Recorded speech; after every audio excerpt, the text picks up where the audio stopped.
Hey everybody, Doug here from 2 Plus Tough. Welcome again to another hobby hangout where I am getting ready to go to my first event really since the lockdown, and that is Holy Havoc here in Illinois. So I have a whole bunch of stuff to paint. I have 10 Liberators, 5 Decimators, and like 2 Heroes and a bunch of little odds and ends to finish up. Apologies if you hear some sounds outside. They're doing lawn mowing off schedule. They decided to move it to Monday rather than Tuesdays like they usually do. Whatever, real annoying, but it shouldn't make too much noise. They're going past now, but they should be done in like 2 minutes, so I'll just try to speak over them. And if it's too much, just let me know and I'll turn the stream off. Of course, now I say that they're like immediately outside of my window. Awesome possum. Okay, I'm gonna pop the chat out so I can actually see when folks have things to say, and do feel free to let me know if the music is too loud. Again, I just have my little lo-fi playing from my wife and I's playlist that we really like. And we will jump in. What up, Doug? Been a while since I checked in. Been busy. You still playing ogres? No ogres for me. They weren't really what I was thinking that they were. I don't know. I just didn't really care for the play style, I think. So they did not last, unfortunately. But few do. Technically, Slaves of Darkness and Stormcast are the only ones that last, simply because I sell those armies and then rebuy them and repaint them in a different way.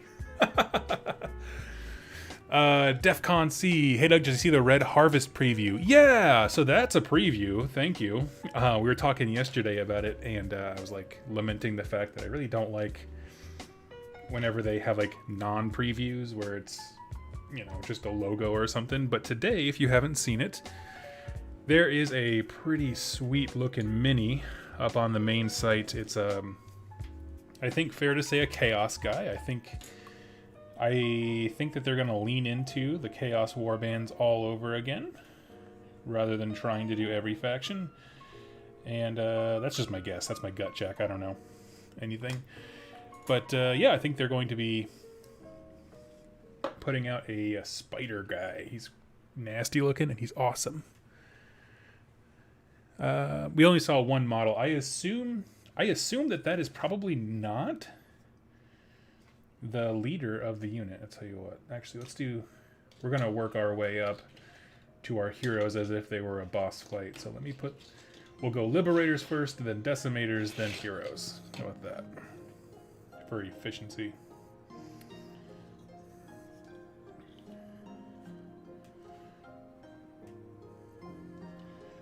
Let's take some of the excess off.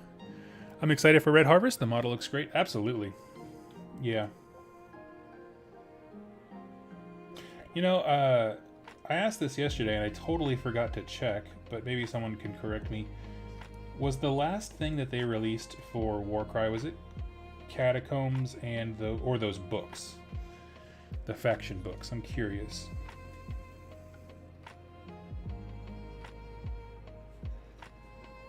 I can't recall which one was more recent.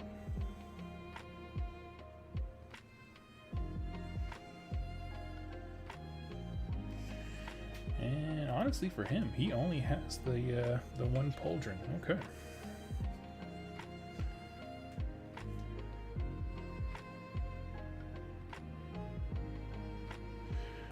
The faction books were the most recent. Right on.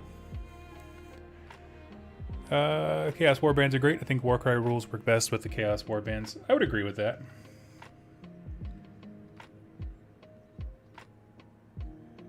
Yeah, I mean, from what I understand of Kill Team, again, I have not played it, so I can't tell you anything about it, but it does seem to have, like, bespoke kill teams, kind of like Underworlds has, like, very specific warbands and units and that kind of thing. It seems to be that way. Can someone confirm for me? But, you know, honestly, I'm not opposed to that, like, at all.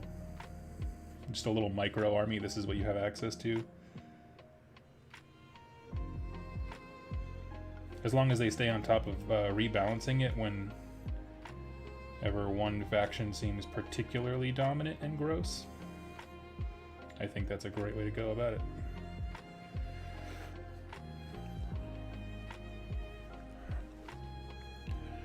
That guy you know. Hey, buddy. Hey, Doug. It's been a minute since I was able to catch a live stream. How am I doing? I'm doing much better. I took a little bit of a mental health break there, but I am back at it and feeling good. I think one thing that helped was just having an event to paint for, which is weird because I'm not, like, I didn't go to a ton of events. But it's nice to have some kind of impetus to be like, yeah, you know what? Pick up the paintbrush. And then while you have the paintbrush picked up, it's like, you know what? Throw on a stream.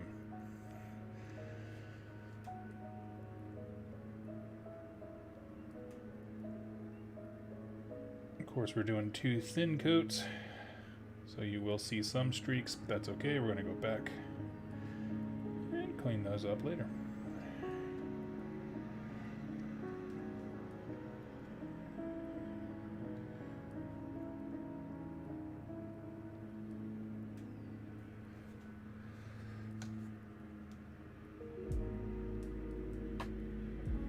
And then we'll trace the edges with gold to kind of block it in.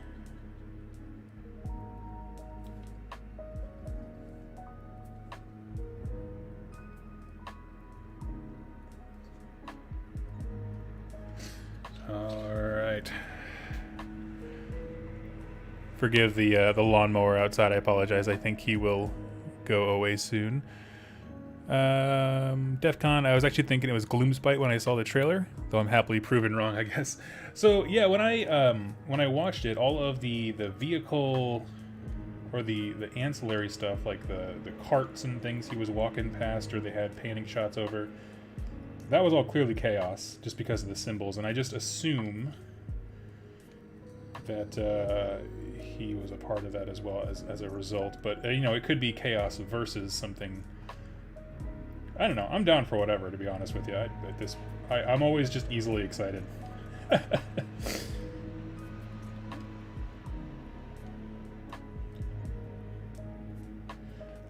In other news, one thing I will say, and I do want to shout it out because it's going to be the content for the week, but that game that I did a live stream of, Legacy of Atmos, the little skirmish game, their Kickstarter goes live tomorrow, and I will be sharing a whole bunch of stuff about it because I'm very excited. I've never been a part of like game development before. That was probably the closest I've come. It reminded me of my old War Machine and Horde days in a good way, of just like thinking more tactically.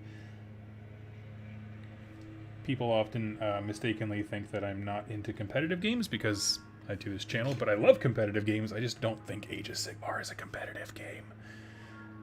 I think it's meant to be a little bit more chill, but that's an opinion, of course.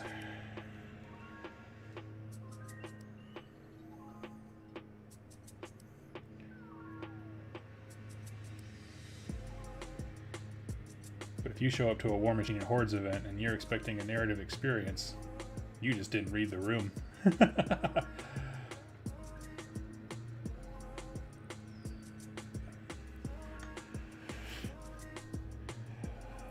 Let's see. Hey there, Doug. Hope you're doing today. How much does a Hot Pocket cost? Well, you can buy them in increments of like I think 6 or 12, and I don't know. I have not bought a Hot Pocket since college, and I don't know what Hot Pocket inflation is like in this economy.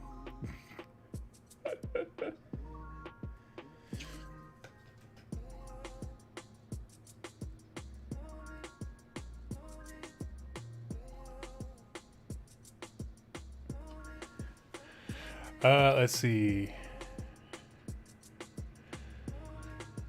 Kevin, hey, thanks for tuning in. You should take a look at the new Warcry model. Yep, we were just talking about it. Yeah, it's very cool looking. Very, it's got some sick looking things. It makes I'm sure every Dark Eldar player is going to be like, they got what? And I'm positive that was part of it. How can we have a Warcry release that also gets a whole bunch of 40k people excited? Make it body horror elves. Oh, okay. I mean, I don't know if it's an elf. I just think that it looks like a model that would fit into a... oh, what do they call those armies? Not Coven. Is it a Coven? No, that's the witches. I don't know. There's some sub-faction within the Dark Eldar where they do, like, body horror creations and stuff, which is the kind of Dark Eldar I'm here for.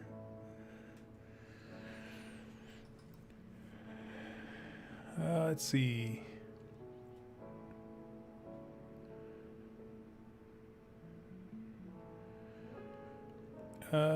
All for taking time to focus on mental health. How can you be there for others? Yeah, I think that's what it came down to.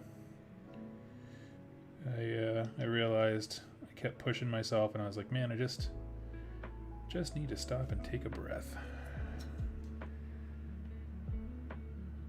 That's pretty much what the last 2 weeks have been, is just taking a breath and resetting, focusing on stuff that makes me happy. Once I get these models painted, you're going to see a whole lot of Elder Scrolls Call to Arms being painted on the channel, because I'm very excited about that game. My wife, normally we like watch like the crime documentaries and stuff like that at night as we wind down, because we're ghouls. But last night we were both feeling a little overwhelmed from the weekend. We went and saw some family, and so it was just a little bit, draining in a good way, refreshing, but we're draining. I'm as everyone's family can be. And so we were just hanging out, and I was like, "Hey, do you mind if I like do nerd crap here?" And she was like, "No, go for it." So I went upstairs, and they got all my Call to Arms stuff, and I just sat and just like organized all the cards and all that kind of stuff. So it was fun to get everything ready. And then like I've played the game, but I played like a simple playthrough, but I had not actually taken the time to like fully take apart all the cards that I had and organize them, mainly because you can choose what kind of loot that you earn through some quests, and so it's like, well, it's kind of nice to know what's actually available to me in this game instead of just picking the first things I saw.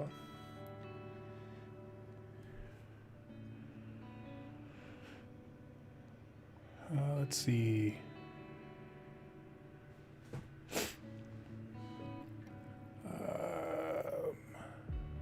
Oh man, chat got away from me. Give me one sec here.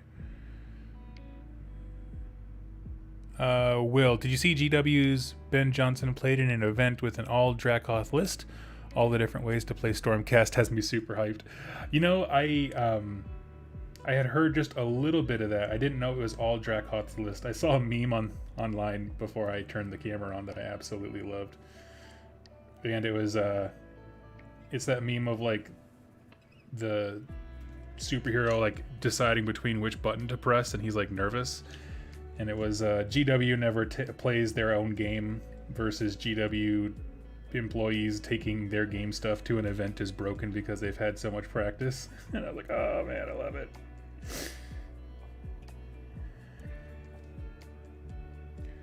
I don't know which direction to troll harder in.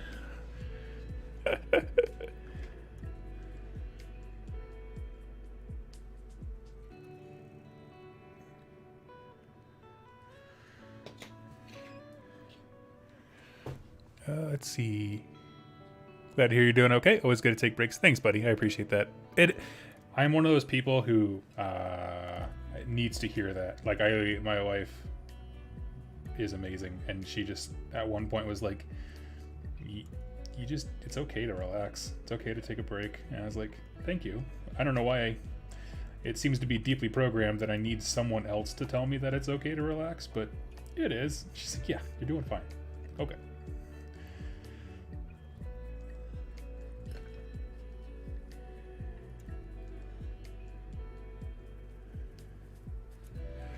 Let's see. The Broodmaster has an 8-point styled belt, and they mentioned in the article he has chaotic spider's head. We know he's set in the vernices of the Spanish. Yeah, Varen Spire. Yeah. I'll be honest, I wish... If I could wish list stuff for Warcry, I think that's probably a good topic to jump into. I want them to flesh out the Varen Spire like we know Necromunda. Like, we know a lot about Necromunda, how it all works, how the gangs interact and that kind of stuff. I don't feel like we have that as much.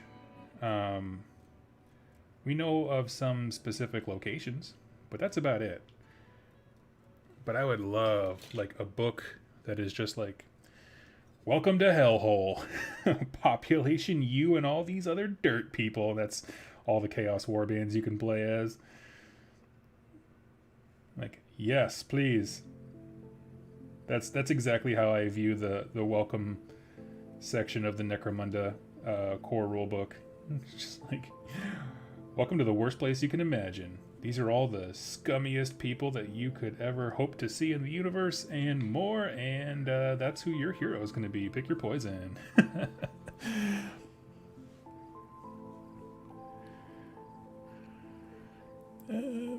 Guten Tag, Jacob.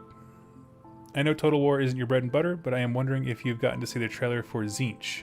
No, I haven't. Part of my little mental health break was honestly just taking a few days offline. With the exception of, my automated memes and stuff that I post, because I schedule those in advance. But I have not seen it, but I will check it out immediately after this, because you're right. Total War is certainly not my bread and butter. I'm not particularly good at it, and I have a very short attention span, but I love seeing the units and the models that we love in motion. There's just nothing better than that. Like I can sit here and talk about how cool the Doom Wheel is, but when you see the Doom Wheel for the first time for the Skaven just like plowing into an enemy unit, you're just like, oh. Makes you pucker up a little bit.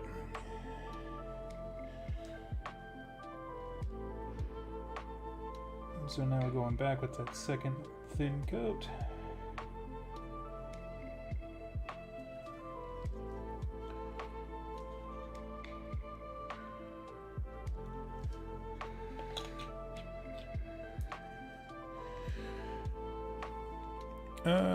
I don't know if you talked about this, but how do you feel about the price of the new Underworld set?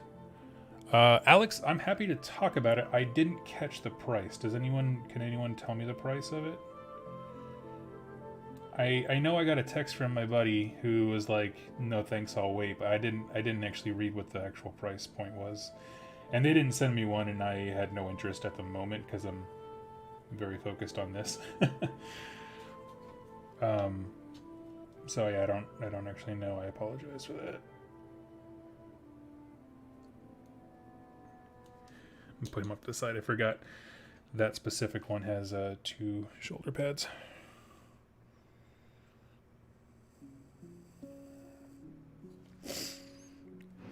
Let's see. Is there any Warcry for orcs? Nope. There's no orc specific warband, though I would love to see it. If nothing else, a chaos warband that has like an enslaved orc, that would be so cool. I didn't have to be enslaved. As long as I keep him fighting, he should be pretty happy, right? I mean, that's kind of an orc thing.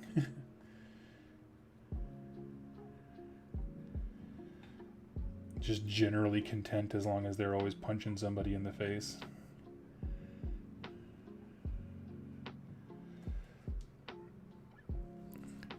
It's $95 US. Whoa. I'm not a fan. That's a steep price point for a starter product of such a small game. I mean, I don't have any like exclamatory statements about it. Expensive hobby is expensive. Le gasp. But yeah, it's one of those things that the good news is that if nobody buys it, it'll be on the discount rack soon, or all of a sudden you can get that sucker for 25% off. That'll bring it back in line.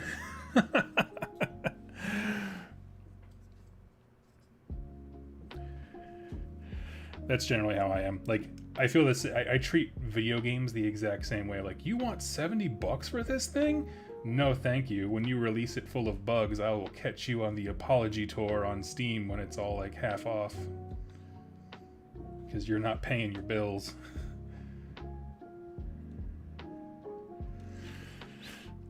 Let's see. Do you think Warcry release kills the chance of silent peoples? No. I mean, because I don't know. I never know what they want out of Warcry and also Underworlds, because like there's been a few times where they have set up some really cool narrative stuff, or even having like the Skates Wild Hunt, that entire warband, like is just so incredibly visually interesting, and then it just never went anywhere. So it's like, well, cool. Welcome aboard to the welcome aboard to the shelf of forgotten minis. Unfortunately, forgotten by GW, not by us.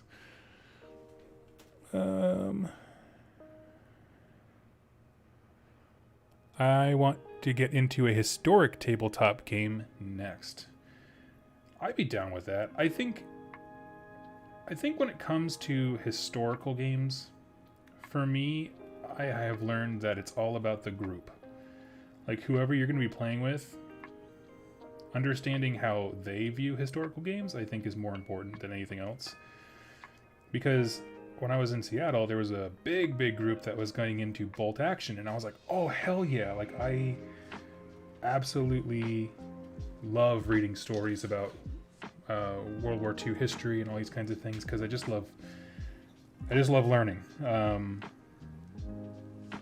But then I realized that they got into bolt action not because of World War II history fanatics, but because they were looking for a better version of, at the time, Kill Team, which at that time I think was the Armageddon. Was it Kill Team? I don't even know if they called it Kill Team Armageddon, but yeah, something like that, where it was basically Necromunda, but with 40k minis, and they like immediately stopped supporting it. So I don't know.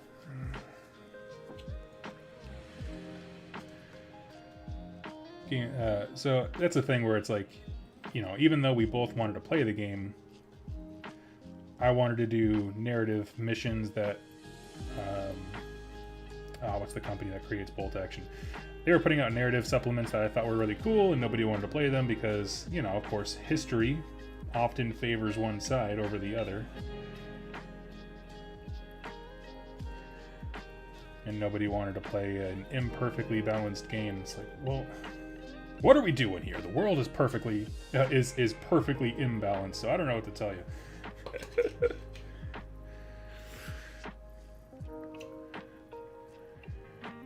Celestial Vindicators? Nope, this is the Knights Excelsior.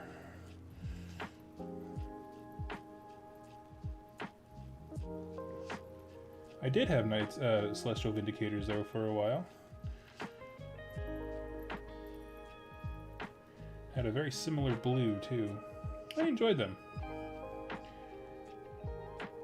I tried to think about like that collection specifically. I was really leaning into the Vanguard stuff, like, and not even like the shooty things. I just meant like scouts, or not scouts. What do they call them? Vanguard Hunters? Yeah, something like that. And then the Palador Riders. I liked all that.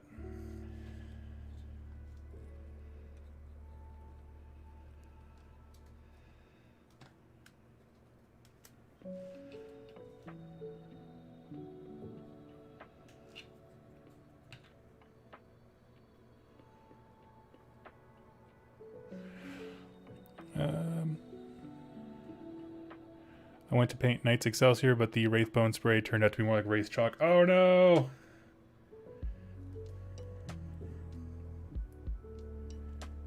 I bought a can of Wraithbone, but what I got was a can of bone meal. Oh, okay. Not good. Let's see.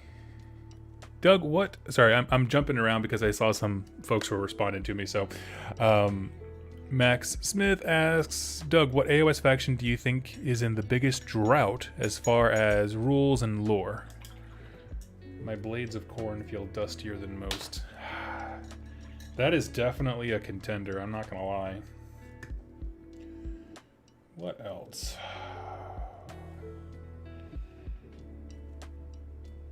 That's a tough, I mean, I'm not gonna lie, that's a tough one to beat.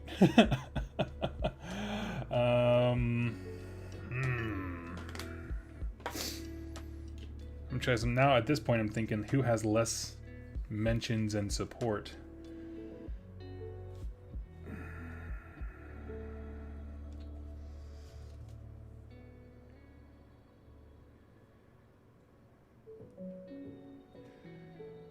I mean, I feel like Ogre Maw Tribes is a newer book, but once that book dropped, nothing's involved them at all, even like tangentially. I think there's a case for that.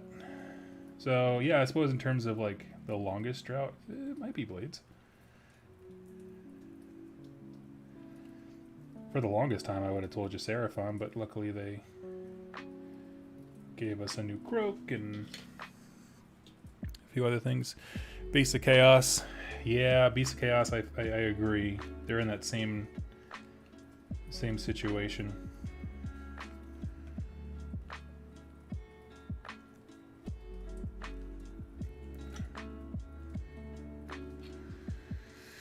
Alright, so here's the blue. The base blue, I should say, on the 10 Liberators. Let's just grab it on these guys here.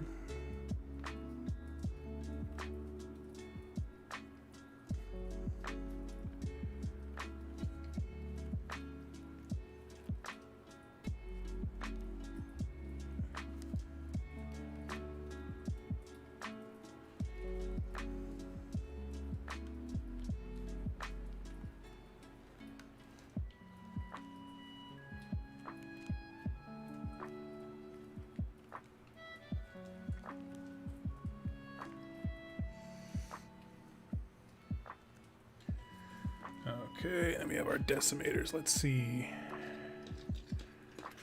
What are your Nick asks, what are your favorite Warcry Chaos warbands? Mine are the Iron Golems and Scions of the Flame.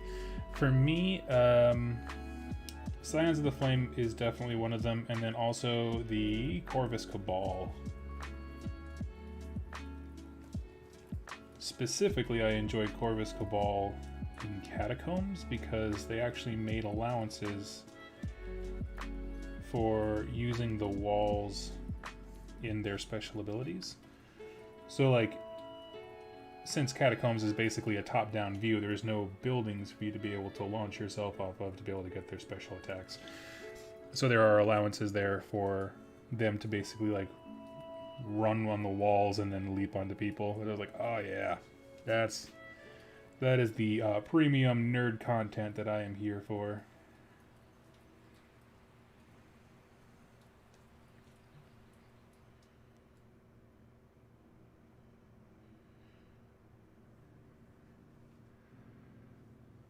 Okay.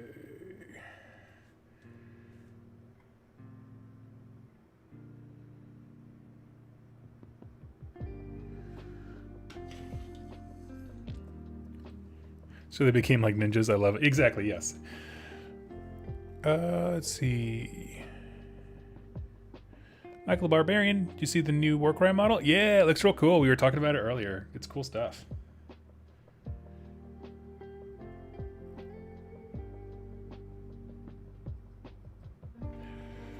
Let's see.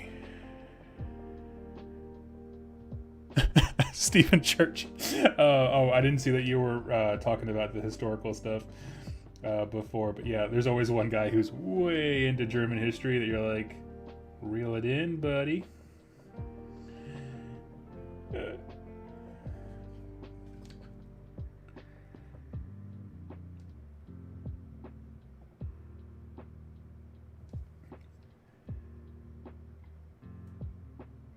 Whenever you get really excited about something, like maybe your heritage or ethnicity, you know, just kind of dial it back a bit. is the lesson I'm gleaning from that one. Back it up, pack it in. Let's see. Alex, my thing is Underworlds was supposed to be a more accessible game for casuals and easier to buy into, but it went from 50 to 95 in 2 years. I'm afraid that casual people will be priced out. Well, you know, I'm not gonna lie, I don't understand Games Workshop's business policies sometimes. You know, I don't talk about them a lot simply because I don't get it. And I've said before, I was talking yesterday, like there are just a lot of companies that are more pro-consumer. But that being said, I do believe that they have smart market analysts who are going to look at actual data and be like, yes, this is what we should do. Or how does Harrow Deep interact price-wise with getting people into the game compared to like their little 2-player set that they put out, the generic 2-player starter box a while back with Stormcast and something else. You know, how does it compare to that? And like, I'm sure all those things are in their minds as they work on a spreadsheet. So all I can do is shrug and say, I don't get it.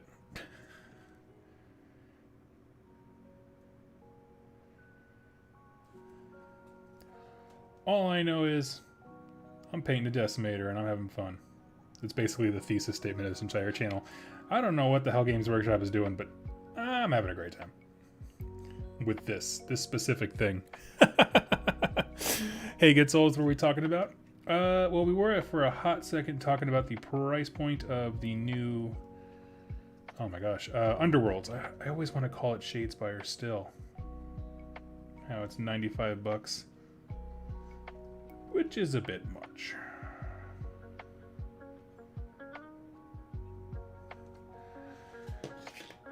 But I decided not to do my customary, why did they put a unit out so close to the release of the Stormcast Battle Tome and that unit's not in the book?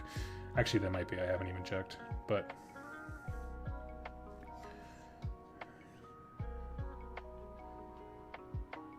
then again, not a lot of units. Not a lot of time in that book is spent on the individual units, I don't think. There's just so many in the Stormcast book. The other day I went and I picked up those like War Scroll cards that they always launch whenever they release a new book. And I was looking at the Stormcast one versus the War Clans one. I was like, man, you could bludgeon someone to death with this Stormcast War Scroll box. Just straight up. I don't recommend it. But yeah.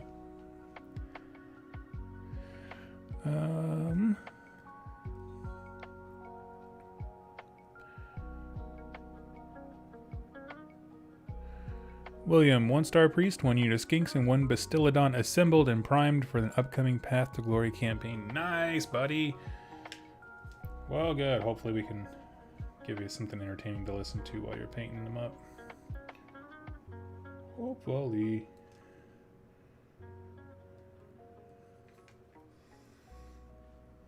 Okay. I think we are looking pretty good.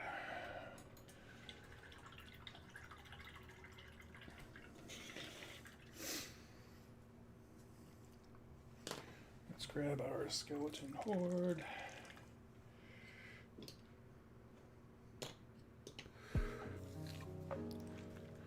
I'm using the Chalkcast Eternals I now have to be bodies in my Cruel Boys display.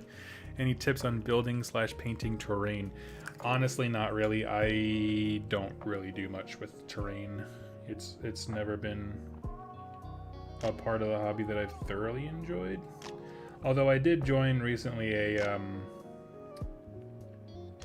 there's a Facebook group surrounding like using foam core to like create dioramas and stuff. So I joined that because I was like, I want to learn in the background. I just want to see what folks are able to put together.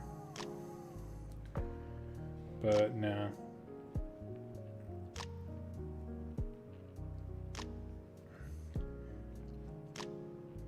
I will say, for terrain companies, I am their prime target, straight up. Because I don't know. I don't want to bother with any of it. I'm just like, I give you money, you give me building? Cool. Sold.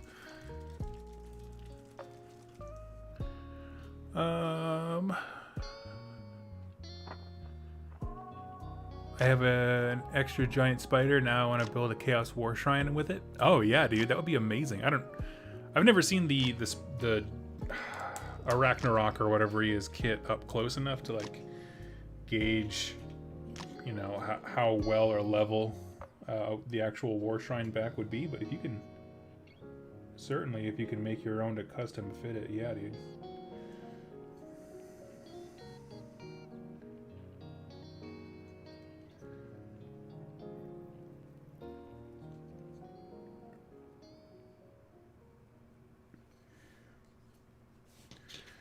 Okay. Welcome to the arduous pain of batch painting.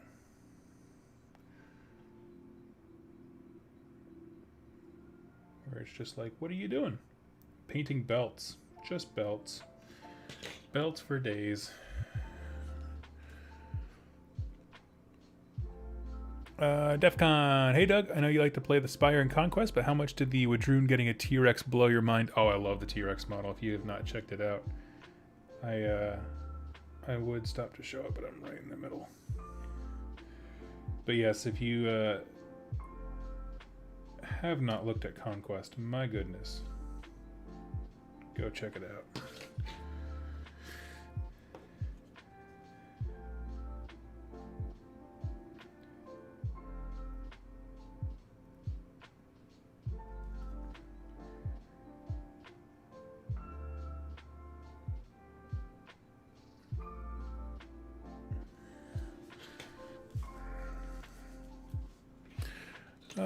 Buckles for the belt god, exactly. It's funny, I love batch painting. I find it cathartic. Oh yeah, normally I batch paint. I just more meant it's not entertaining to watch. You know what I mean? Like in terms of literal entertainment value. Yeah, man, there was a time there where I was army swapping like a madman. I was just cranking through projects. Some of y'all were back there back then. I feel like most of my, well, Jack has most of my armies from rerolling ones.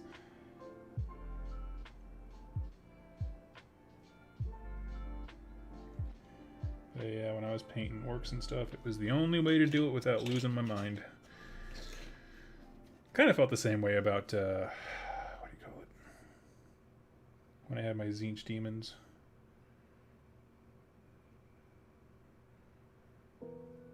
Speaking of which, I almost went back to Tzeentch instead of Stormcasts. But I tell you, man, I just think that I am born to paint Stormcast. It really is just the easiest thing ever. I don't know. Zero effort. I feel like I could probably do it in my sleep.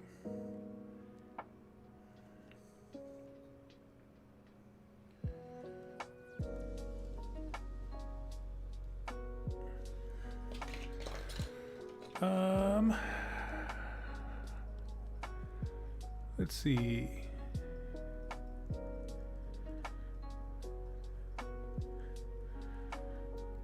Painting up my lead belchers on a lunch break? Nice. Steven, heavy is good. Heavy is a sign of reliability. If it does not work, you can hit it with it. GW, selling with Stormcast War Scrolls. Exactly.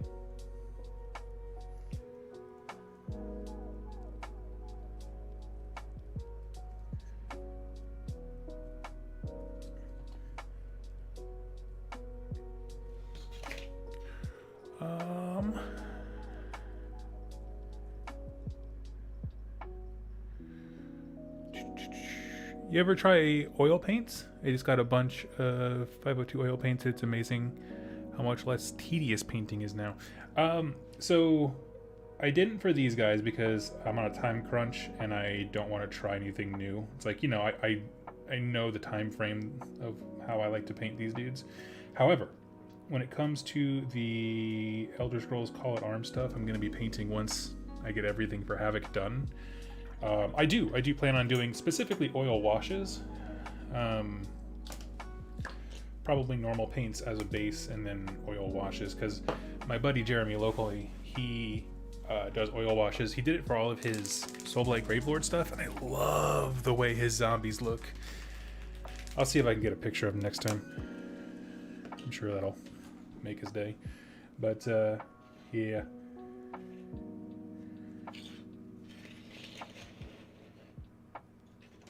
just throw the... Actually... Oh, these guys are drying. I'm just gonna do that second layer, thin layer of blue on all the other heroes and stuff before that dries up.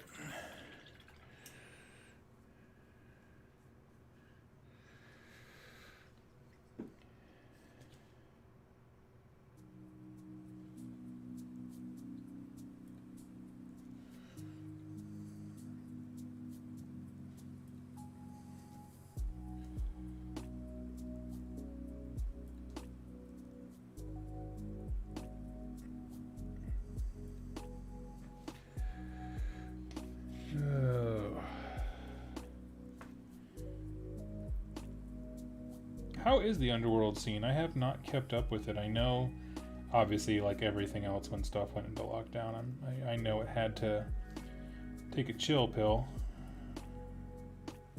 We have some guys here locally that are into it, but they were never into keeping up with the Joneses with every card release and doing competitive stuff.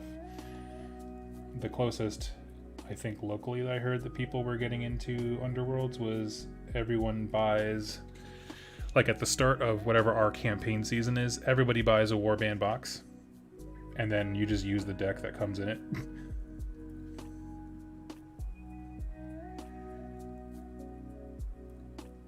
Which, I mean, honestly, that's a format of play that I am all into. There's going to be some haves and have-nots, but it also means there's not a, a Cold War arms race to get the best cards and everything. And that way we can all waste our money on models instead of cards.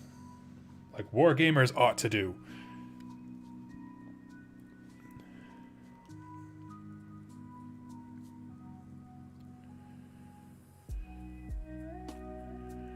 Let's see. Batch painting and contrast paints are saving my sanity with all these orcs. I started for Iron Jaws and 40k orcs at the same time. Oh man. Do you have like PTSD flashes every time you pull out your wallet and see more green in it? You're just like, oh my god. Anything that's green. No.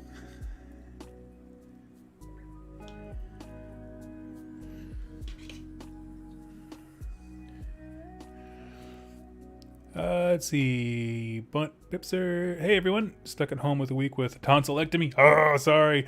Hoping to make a big hobby push this week. Batch painting on full swing. Well, get better, my friend. That doesn't sound fun.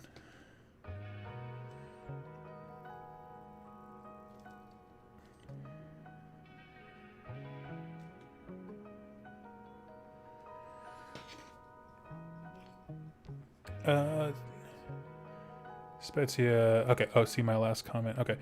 I got into it because it's equal parts deck building and war game and a board game. It's leaning too much into cards and card mechanics. I'm trying to play Underworlds, not Magic the Gathering. Yeah, that's... Well, and it's interesting because I remember having a chat with my Games Workshop local store manager up in Seattle. And I was asking about, like, how is the game successful? Like, I mean, how is it doing when it was kind of first launching? He's like, oh, it's doing great because it's really appealing to the Magic the Gathering crowd. And I'm like, I understand that, and I love it that they have this game and they're being exposed to our hobby because it's, mini wargaming and stuff with miniatures versus a card game is very different. But yeah, I agree. It's leaning hard in one direction. And I feel like they've kind of stopped updating the Underworlds online, which, I mean, I guess they technically didn't, but you know what I mean. COVID definitely affected the scene. Honestly, we have no idea how well the game is doing or how well it sold during the pandemic.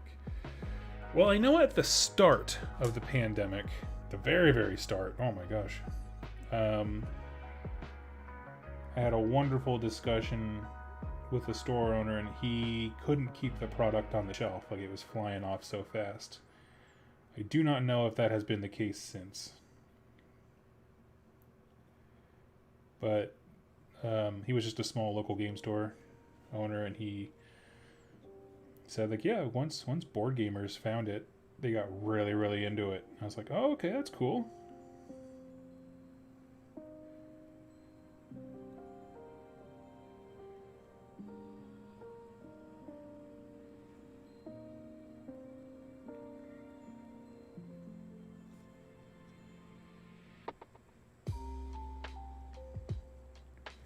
Thought it was interesting.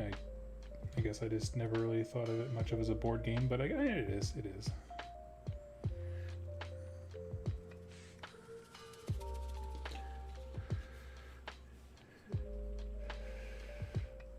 Let's see.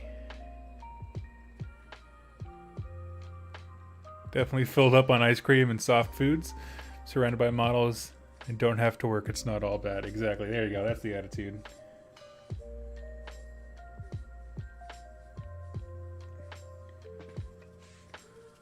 When your closet of shame becomes your closet of distraction from pain, then you know. Then you know it validates all the purchases you probably shouldn't have made.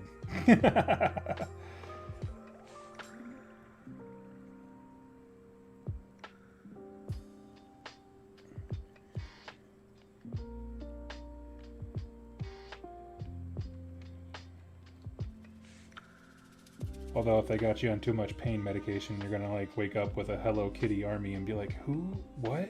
Why did I think this was a great idea? Why did I paint all these orcs with red flames? And you're like, yeah, to go faster.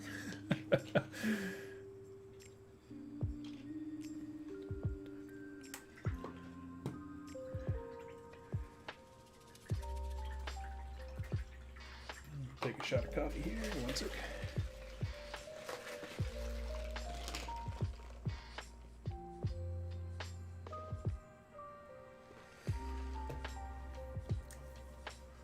All right, next color. One of my favorites, Barak Nar Burgundy.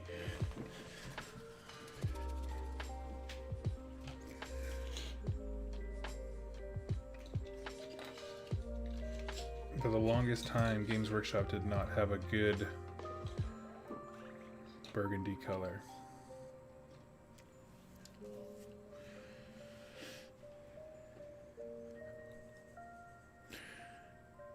Pain meds ain't bad, not gonna lie. No, they never, of course. Just finished my Hrothgorn's Man Trapper and his Minions. Oh, is that the Orc Underworld warband? Nice.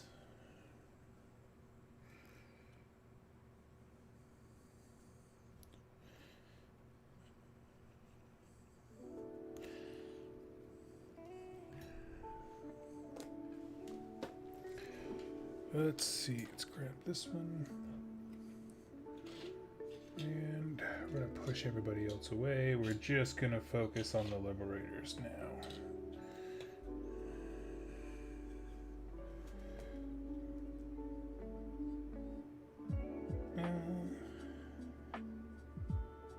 Actually, do I want to do that? Let me take a look at the paint scheme for the Knights Excelsior here.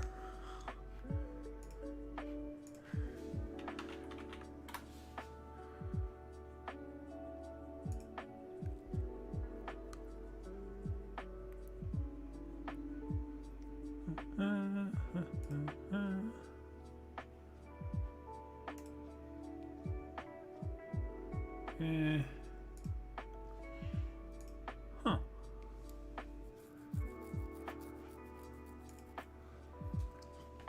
Okay then. There's a lot of mixed ways of doing. Okay. Interesting. Okay, so I missed a part.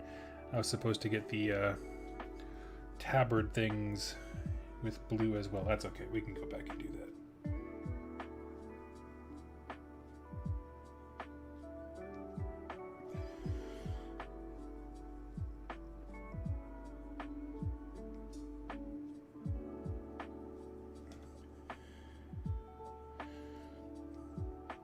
It's funny when you Google Knights Excelsior, there's like 6 different schemes where people do different combinations of the tabard. So that was kind of interesting. I didn't think about that before I started.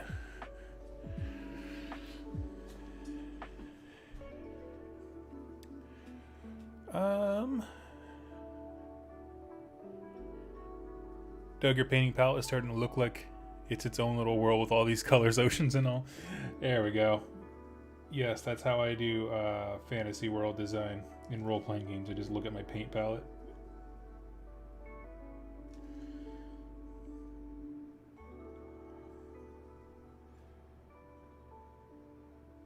My wife comes in. Look at all the paint you've wasted. Like, no, honey, please, don't be ridiculous. This is me laying the foundations of Albion. She's like, get out. Nah, my wife's great. Very supportive.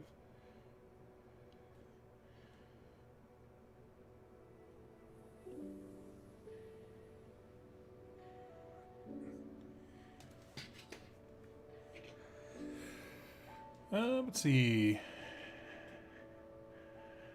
No, not the Barak Nar. That is the under eye lipstick color of all the orcs.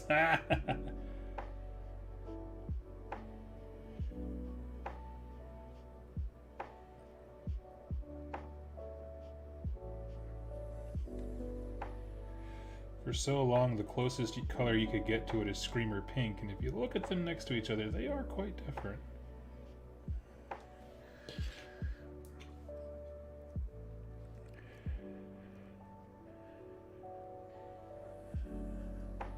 Let's see. Batch painting Lumineth feels like the meds are better served. Yeah.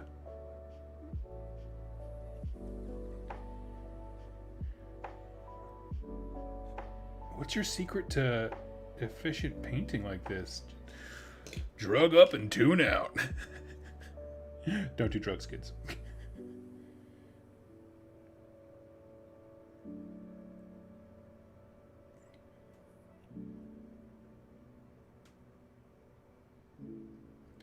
I just imagine Stormcast being like RoboCop, just stay in school. Ugh.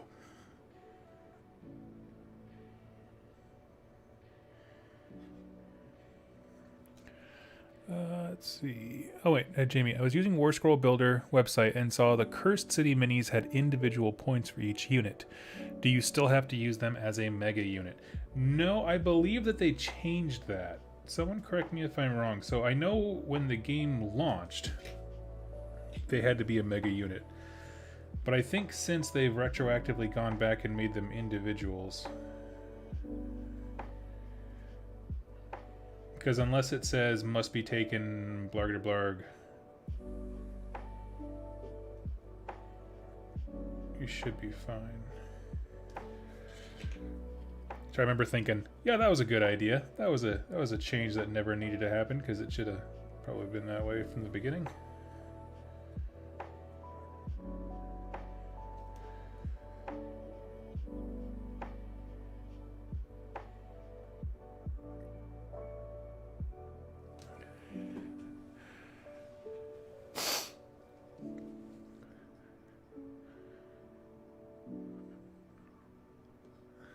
Don't do drugs, get reforged. It's way better.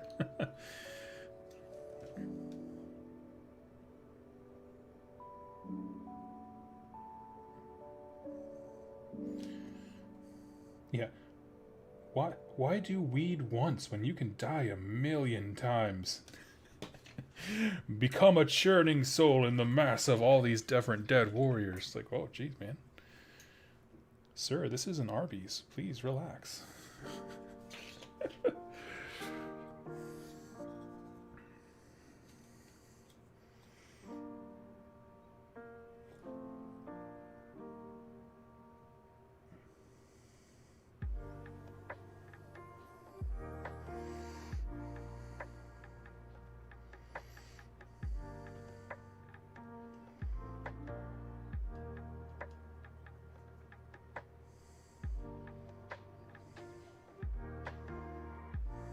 Go. In the tabards, I'm more than happy to just do heavier on the highlight color because I don't really care about having to go back and do all these. Okay.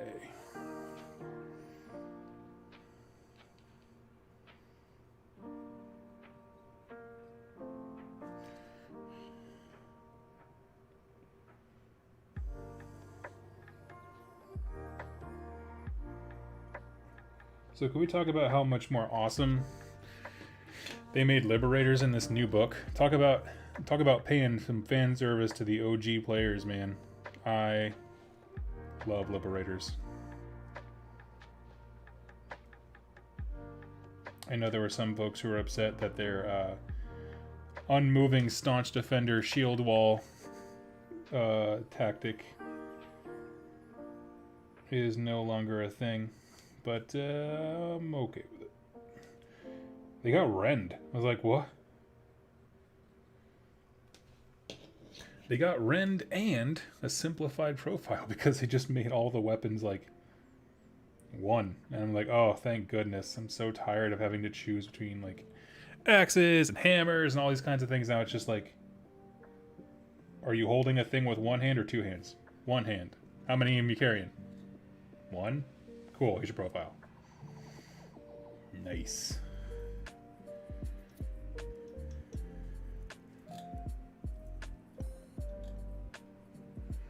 I remember when they did that to, I think it was Ard Boys. Right? Didn't Ard Boys used to have a bunch of different weapons? And then they just like, that's it. No more of this for you guys. This is taking way too long to play. Every orc player was like, thank God.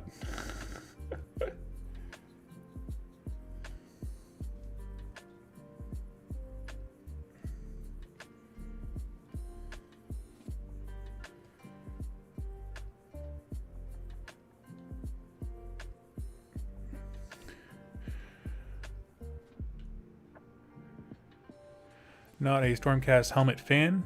Maybe kit bash it into old school rubric marine helms. Oh, that could be cool. Yeah, I could definitely see rubric marine.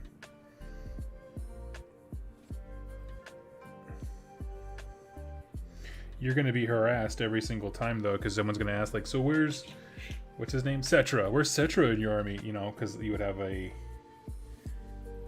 Egyptian looking thing, and apparently in a fantasy setting, if it looks Egyptian, we gotta bring up the mandatory Cetra joke.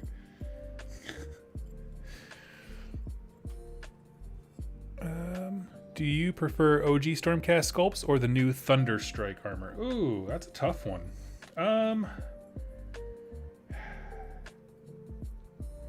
like them for different things. So like, if they're holding the bow, I like the new lighter looking armor for that kind of thing.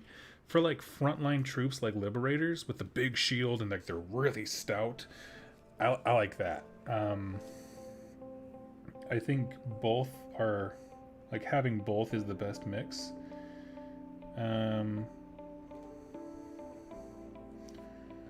Yeah.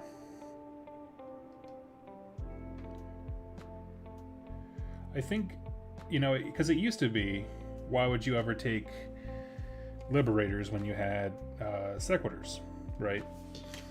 Because they were just basically Liberators, but better for a little while. And I feel like they're different now. They're different enough. But one thing I would say is I love what they've done with the Redeemer keyword. Redeemer being the things that like Liberators are a part of for the most part. There's some really cool plays in that book and special rules that trigger off that word. So I feel like there's a lot of more components. Like they just added a lot of depth to even something as simple as a Liberator. I guess that's more of it as a unit. If you're asking about sculpts, yeah, I suppose it's just about their job. I got real excited when they announced the Vanguard chamber. And I'll be honest with you, now I don't like the Vanguard models, even though that was pretty much what the bulk of my Celestial Vindicators army was.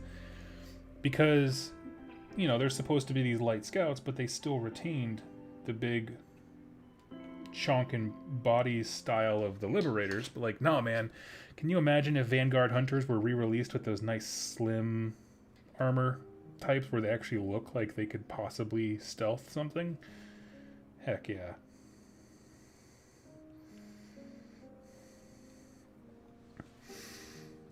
So I think that was the only, aesthetically, the only loser was Vanguard Hunters, because now they're supposed to be the light scout types and they don't look like light scout types compared to other things internally in the army.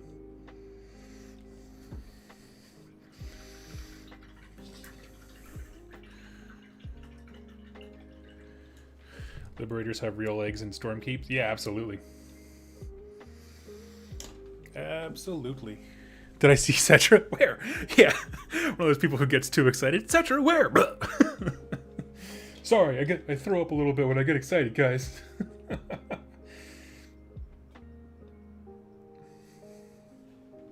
Okay, where are we at now? Let's start doing some gold. Let's see. That's a great question, though, Viridian Forge. Spezia, yeah, Brutes had like 4 different choices. Yes, that's right. I remember that. I remember building my Iron Jaws, that blue Iron Jaws army that I had. Jack has it now. I built them specifically so that I could look at the fewest profiles possible. Like none of them had the shield, because back in the day it was like, if one guy in the unit has a shield, it gets a 6-up ward save. It's like, I don't even... 1 6-up in a 40 wound unit of turds that I'm just gonna throw forward and have die is like so not even worth the mental energy. Get rid of it. Get rid of the shield. Oh, I always hated those kinds of rules.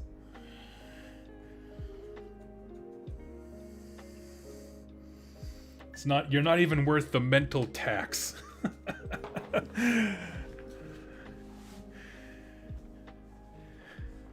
On scouts being light, we have Cav scouts in the US and they roll up in tanks and mortars, so light for a scout, not necessarily the roll. That's fair. It is fair. I guess when I think about the narrative aspects of them, like walking through the forests and moving, you know, like the Mulan training montage, right? Must be fast as lightning.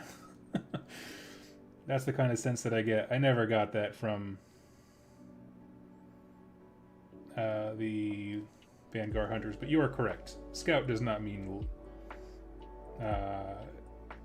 slender, light, and thin, necessarily.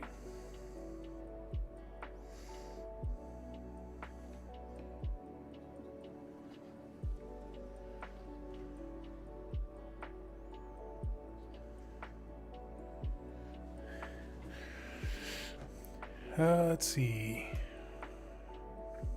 was so excited for the old world specifically because I've always wanted to play Tomb Kings as a kid. Yeah, right on.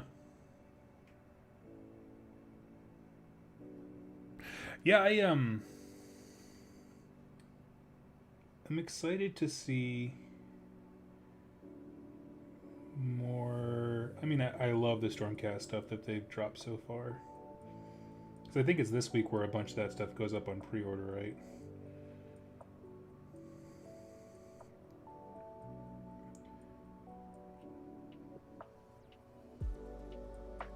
I will say I think that they look... all of it looks very visually interesting. The only unit that I'm like, on is... oh, now I don't even know their name. The new... two-handed sword-wielding guy. I think Vigilors, is that their name? And it's not even that I'm opposed to the unit at all. Like, certainly the models look freaking awesome. It's just like, what's this? Another, you know, on-foot ground-type troop? Okay, well, it's Stormcast, so that's kind of all we've got. Get in line, buddy. Unless you're here to address a specific crisis, you know, like the sequiturs and all that kind of stuff was, get in a line.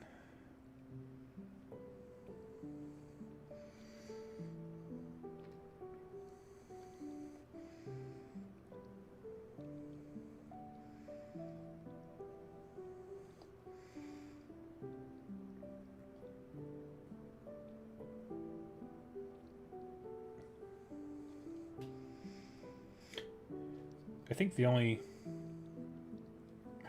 only model misstep that I have seen lately, I think, I really dislike the Hobgrots, which I know a lot of people are so excited about because it kind of broadcasts the idea that we're going to get Chaos Dwarves at some point because they're alluded to.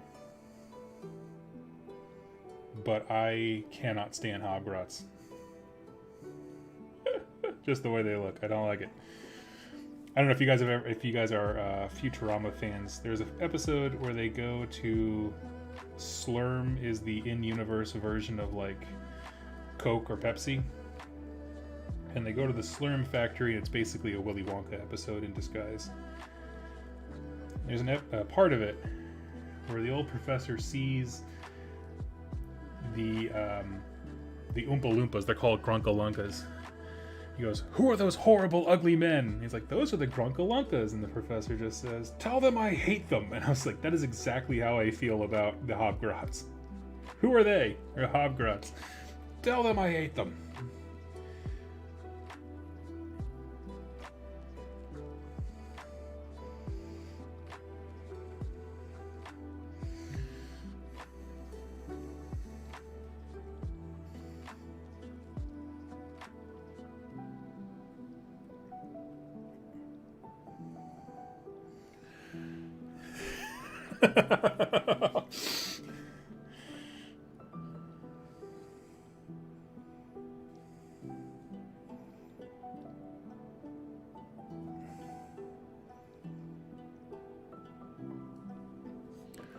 Oh man, I love the Hobgrots.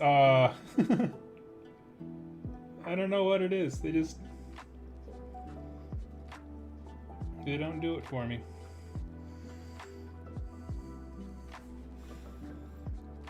Oh, okay. I'm looking at, I have a picture of a Knights Excelsior pulled up. They do paint the halo thing gold. I forgot. For some reason I thought it was white.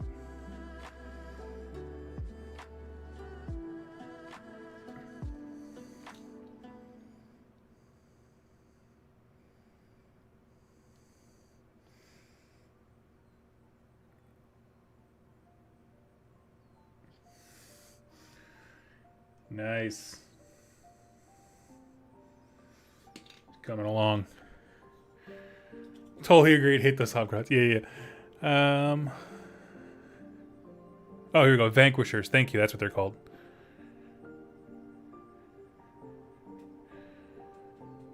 Are you going to add chariots to your Stormcast army, or what do I think about them? Oh, I'm definitely going to. Actually, yesterday, channel member and awesome person all around, Wargamer Willie was in the chat, and he was building one as we were doing the live stream, and I was like, give me updates. Like, tell me how it is, because I'll say it again, because I was talking to him. I was like, I was very excited to see that the Stormcast were getting a chariot. That was everyone got really hyped about dragons, could not care less about dragons. But man, when I saw that chariot, I was like, oh yeah. But I had recently, at the time that it was previewed, just finished building my Slaves to Darkness chariot, and that thing made me want to jump off a bridge. And so it was a bit much. It was just a lot, mainly when it came to lining up the reins for like the chariot, pulling the horses and stuff. And I mean, they're older models, it is what it is. But he reported that it was quite easy and nice to build. So I was like, oh yes. I was waiting to hear some feedback on it before I jumped in. I mean, I'm not going to buy it immediately just because I'm still prepping for this event and stuff. But honestly, I know chariots have never been particularly effective in AOS. Like, honestly, I can't think of a single chariot unit that people have been like, oh yeah, you got to watch out for that. But they have been so consistently good just because it's just a fat wall of wounds, and it's just, you can park that sucker anywhere, block up choke points, that kind of thing.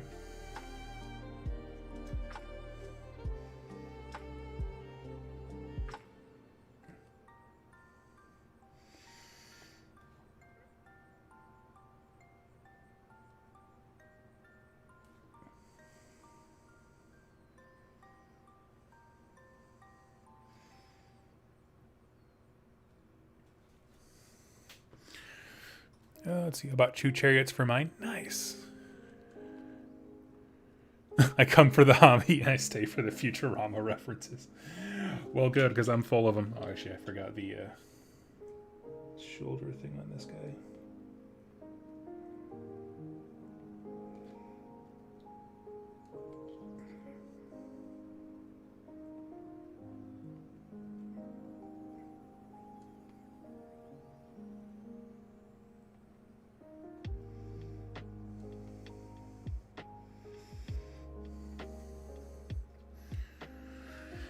Okay.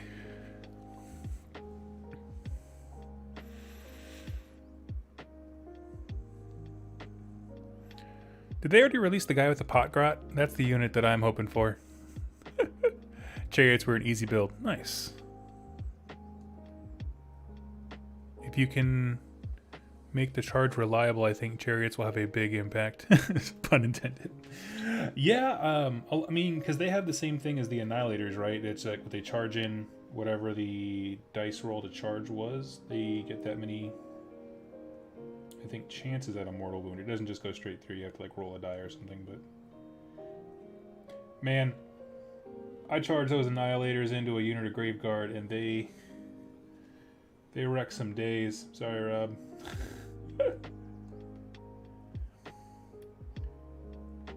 That was a good moment, though.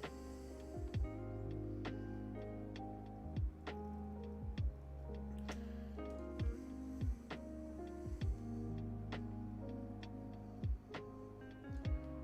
you what, I'm just going to do this, and then we'll sort it out with the gold later.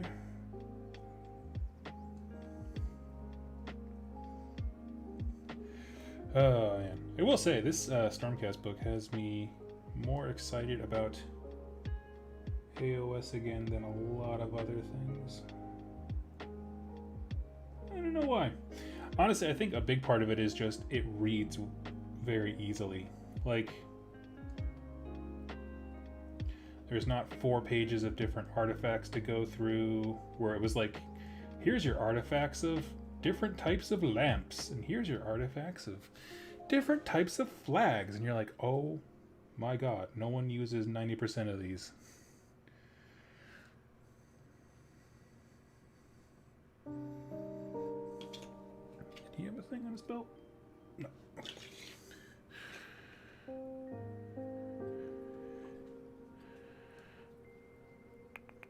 I still have my original Orc Boar Chariot from way back in the original Warhammer set. Nice. I had a few of those at one point. It was before they discontinued the, I guess, the classic Orc stuff, I guess we could say, in favor of just Bone Splitters and Iron Jaws. But yeah, at one point I had a whole bunch of those chariots, and they were nice. And I loved the chariots when I was playing Beasts of Chaos, because just by virtue of having like a 5-up save and 7 wounds or whatever it had, it made it like the tankiest model in the entire frickin' faction. You're like, well, this is what we got.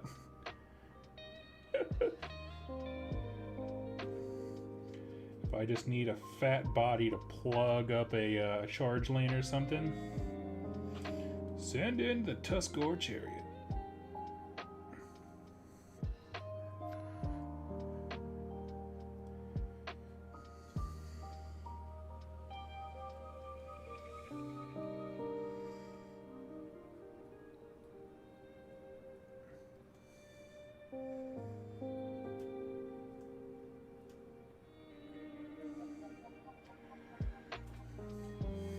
But that fits with my style of play. Like, for me, I've never had an interest in like very complex synergies between models and like taking the right artifacts, whatever. And maybe it's, I don't know, I've always been that way. Even when I was playing War Machine and Hordes, forget the synergies. I want to be really good at just knowing where to put models, where to charge them, play for the objectives, because that's the stuff that'll, you know, army rules and units and that kind of stuff changes. But man, if you are good at just playing the objectives of the game and good at that core stuff, like moving, target priority, that kind of thing, you can do better than you might expect.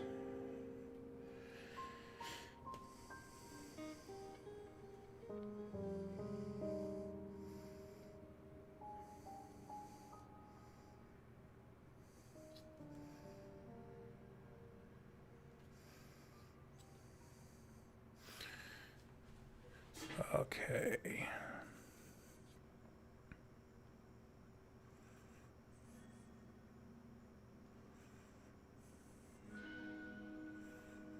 Potgrot is still Dominion only, sadly. Doug, I read the other day how the Bone Splitters believe the land itself has bones that can be cracked. I can only imagine it makes them even more. Yeah, want to hang out. Yeah, let's hang out with Kragnos. This guy knows what's up. For some reason, I could see Bone Splitters being very on board with Kragnos.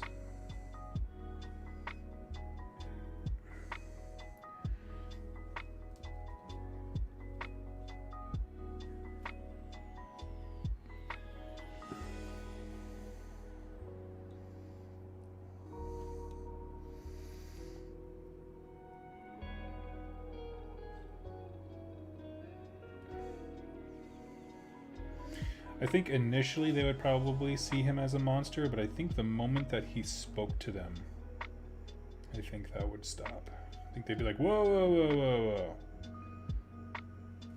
Most of the stuff we kill doesn't, like, do a whole lot of talking.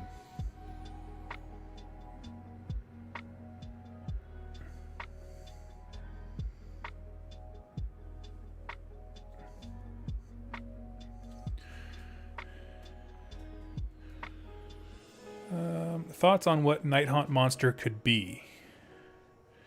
Don't they have a monster? What about the, what's the big ghouly guy from Forge World?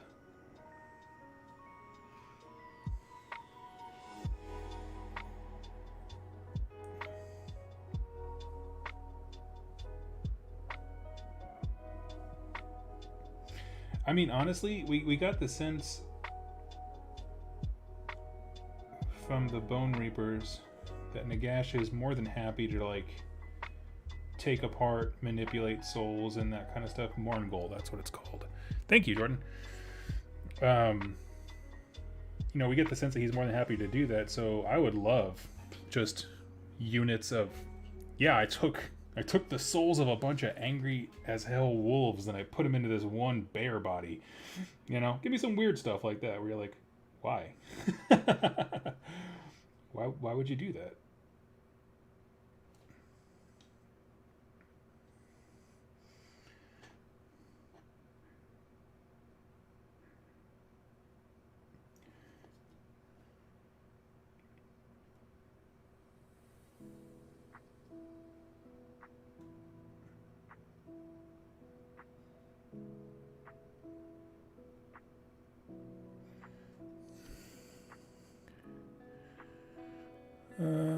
Let's see.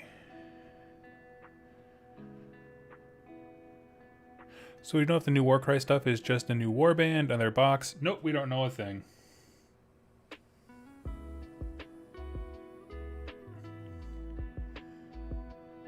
Get a load of this guy thinking Games Workshop does full previews whenever they... I'm just kidding. No, you're right. Every other company would already have us knowing what we're getting excited about, but GW likes to keep us in suspense.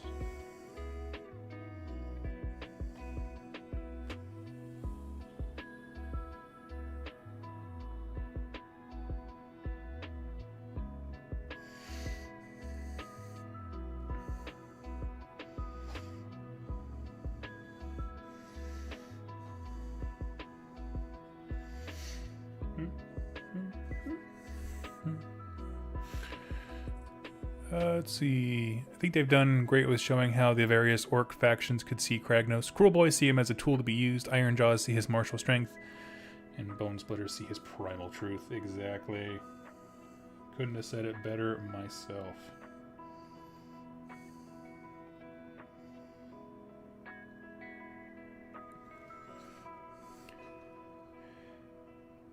It's cool stuff. I remember I was a little like, Kragnos? Who the hell is Kragnos? As they were like introducing, because at first it was just the name and there was no information about him. And then when the book dropped, I was like, oh, okay, he's cool. I mean, I hope he doesn't just fall into obscurity. I mean, Gordrak was the coolest thing in the world when he was first introduced, and then they kind of just didn't do a whole lot with him for a while. So I'm like, we'll see. It does help that the entire setting is now like in Gur, or at least the main, you know, the main crux of the story arc is largely set in Gur, it seems. So I think that'll certainly help with getting him involved in more narrative stuff.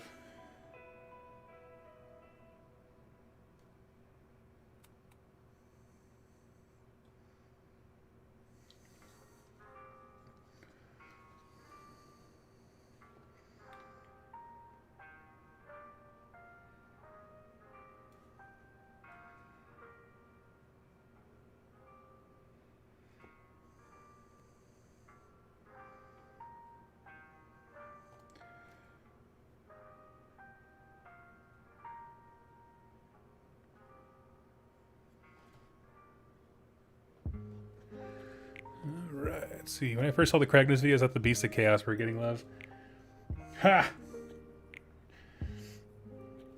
People were probably in the comments like, oh my gosh, the Beasts of Chaos are finally going to have their day in the sun. And then GW is just like, the hell they are.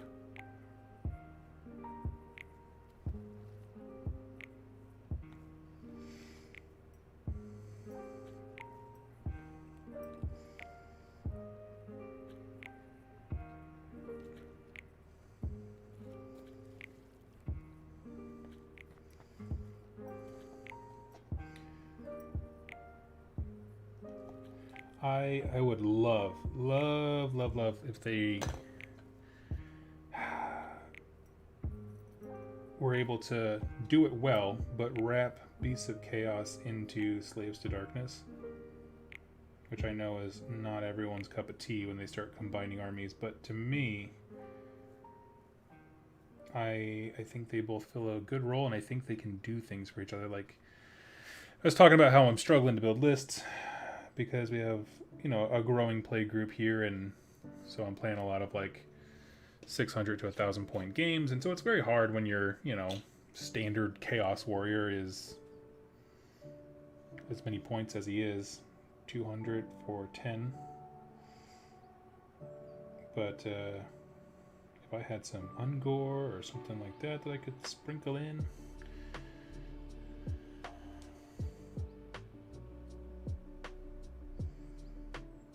I mean, I guess it's for Path of Glory, so I could sprinkle them in. Nothing's stopping me.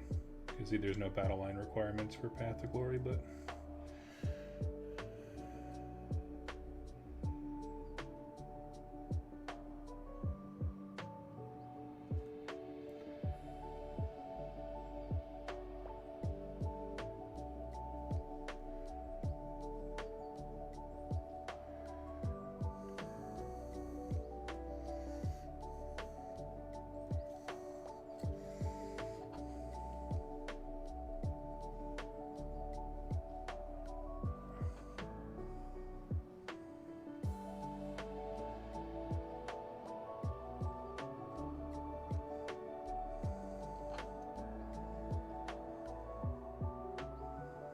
Here we go. Let's see.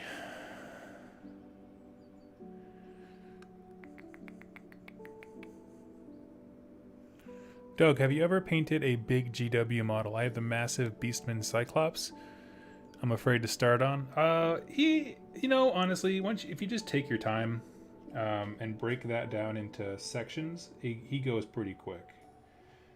Because if you look at him, he's really just a lot of skin. He's skin with stuff on him to break it up a bit.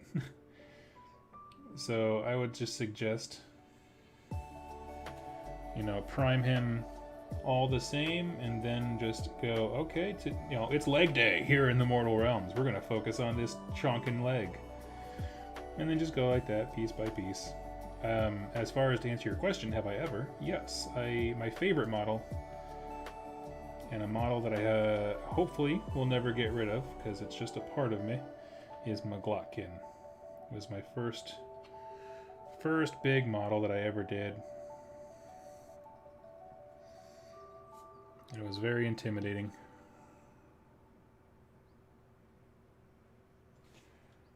But just like anything else, if you just break it down into a bunch of smaller tasks and sections, all of a sudden something that seems unwieldy becomes quite manageable.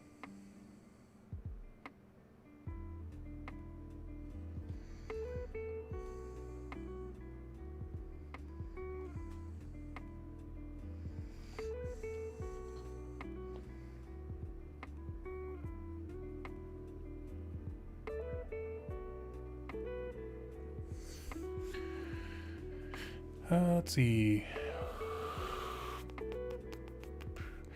Hello there. What units do you have on the table? So I have 10 Liberators, 5 Decimators, and a few Hero odds and ends. Good to see you, buddy.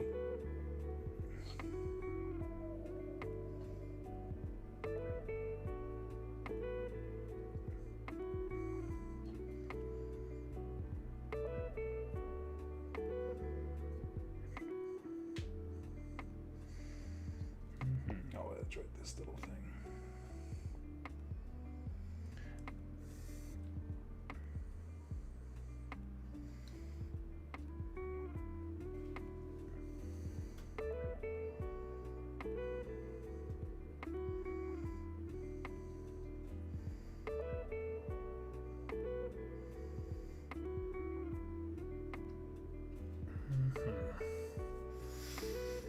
Nice. Coming together.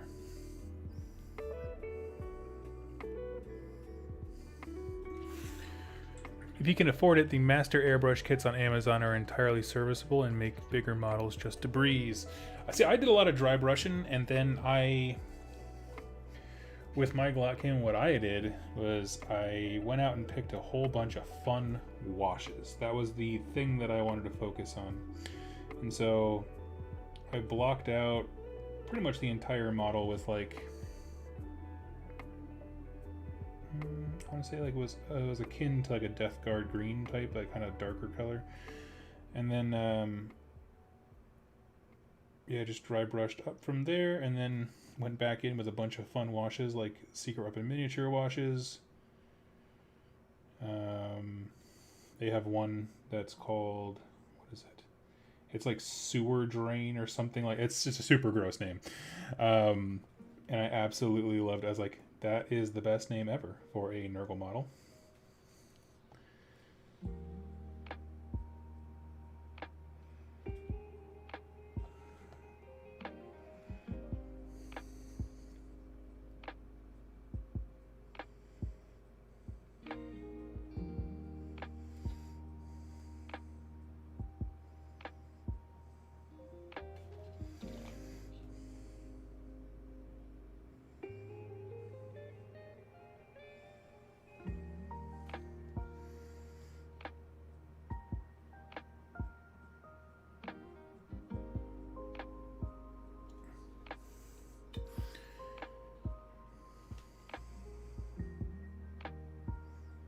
But yeah, dry brushing. And, you know, especially if you just want a very simple skin, just douse them in Bugman's Glow, the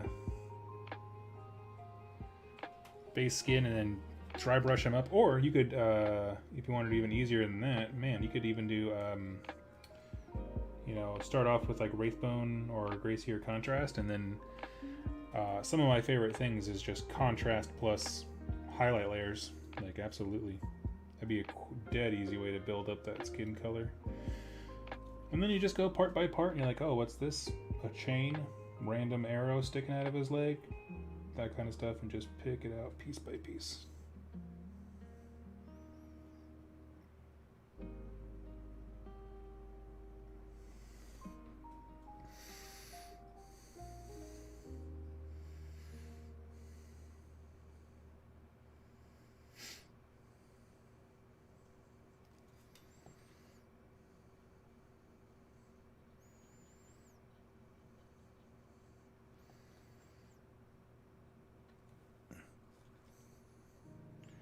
The only thing I'll be sad, the thing that didn't age well when it comes to the Liberator kit, is there's a whole bunch of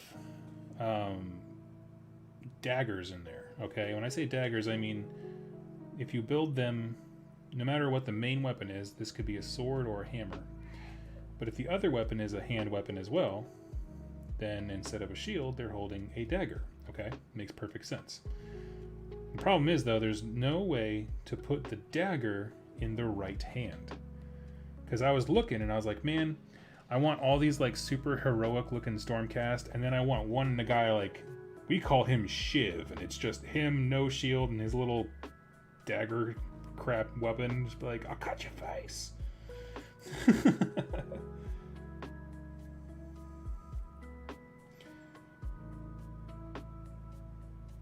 But apparently knives are for lefties only. Swords and hammers, that's for right-handed people.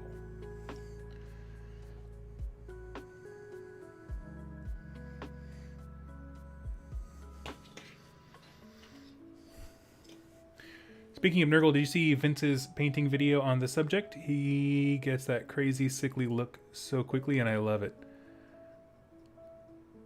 No, I have not seen that. I don't think I've seen it.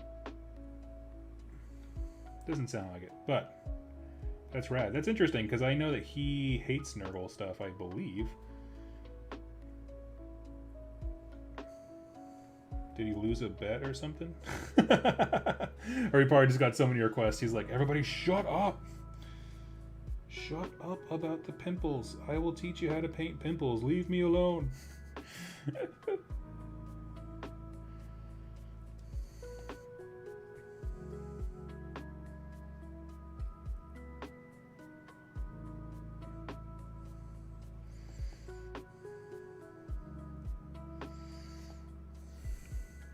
Have you considered making a clean Nurgle army? Personally, no. I like the grossness, but I have seen some cool things. I saw, I think if you Google, like, clean... What's it? Great Unclean One? Oh, the Great Clean One or something like that. Someone did a cool conversion where they basically just patched up all the open sores and holes in the dude's body and the Great Unclean One's body.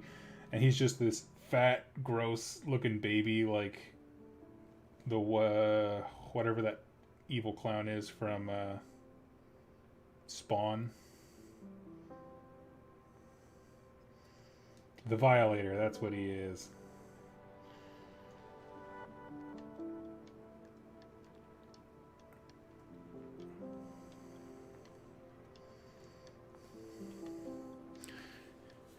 Not a big Nurgle fan. You gotta like it, you know. You gotta lean in. There are just some armies that are pass fail when it comes to like if people like it. Like for me, never once been tempted by a Slaanesh army. I've definitely looked at some of those models. Like I like the I think it's the Shard Speaker. I'd be like, I love that model. Like I would love to use it as a wizard in pretty much any other faction, but I don't want to play Slaanesh. I don't like any other models. I don't really care for any of the rules. Never have.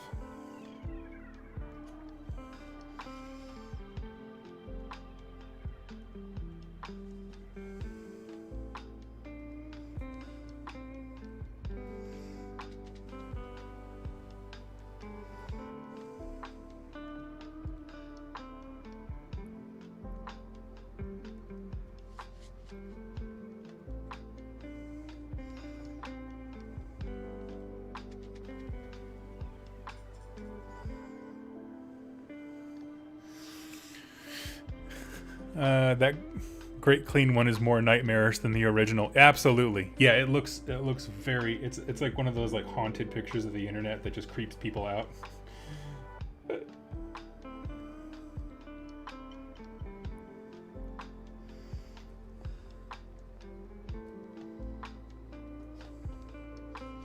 Which I suppose is the point, right? Mission accomplished. Nailed it. 10 out of 10. Don't ever look at me again.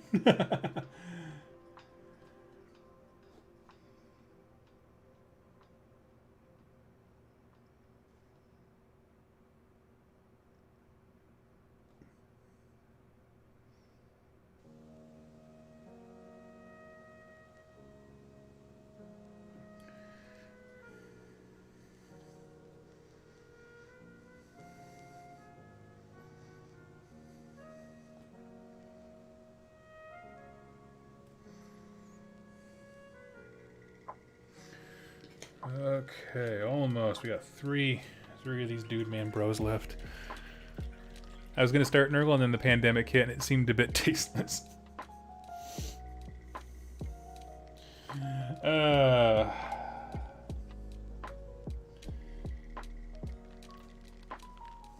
It was nice though that we as a community of wargamers already had a built-in way to subvert YouTube's way of shutting down conversation about the pandemic.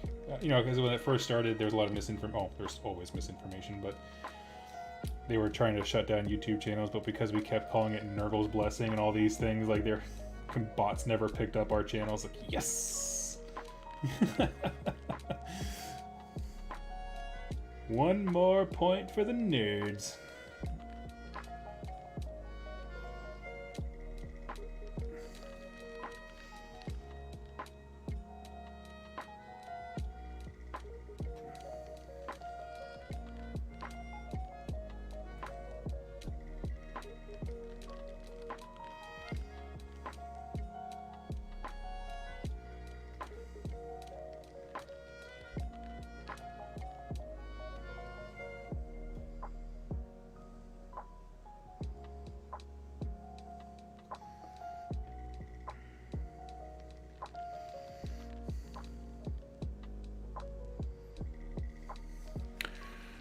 Let's see.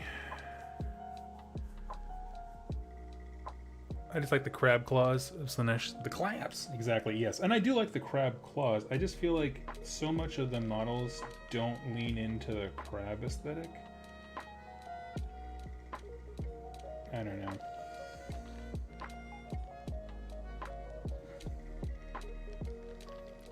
It's just I look at the models and I'm like, man, these are really cool. I want to convert them and use them as anything else as to what they are. Even with my Slaves to Darkness, I mean, I can bring Slaanesh stuff. Ally it in, and Path of Glory. Battle line doesn't matter, so. But it just. Eh.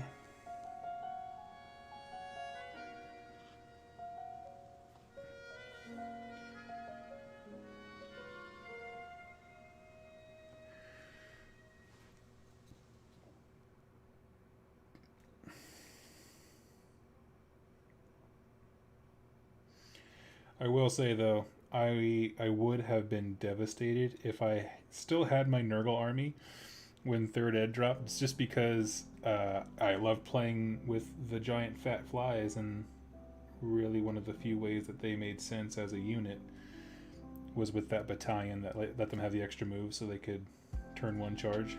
Oh man, that was a thing of beauty.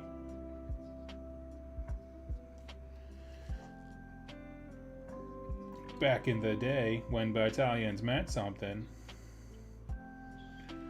I say that as a joke. I actually really like core battalions in the way that they're doing things right now, if I'm honest. Thoroughly enjoy it.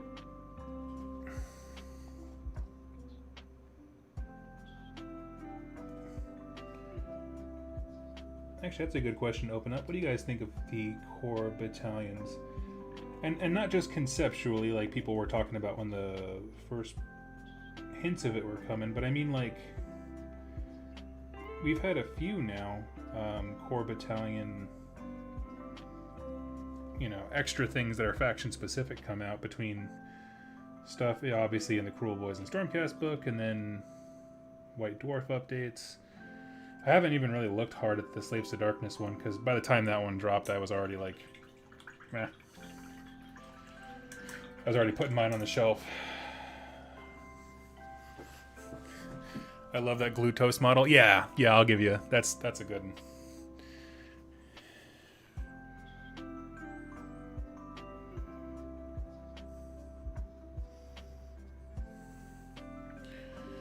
I've always preferred Zinch and Korn to the other two. Fair.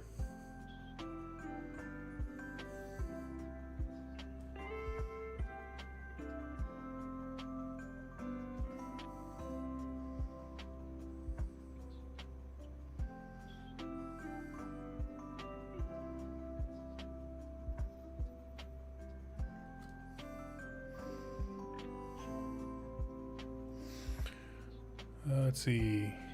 You already shelved slaves. So yeah, no, I'm sorry. I talked about this a bit yesterday. So, I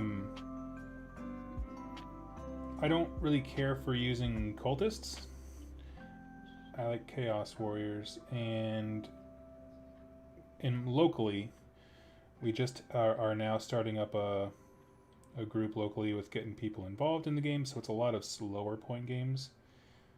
So they're not shelved because I dislike them. They're just shelved because I struggle to build fun lists with them, with the way that I like to play at 1K and 600 point games.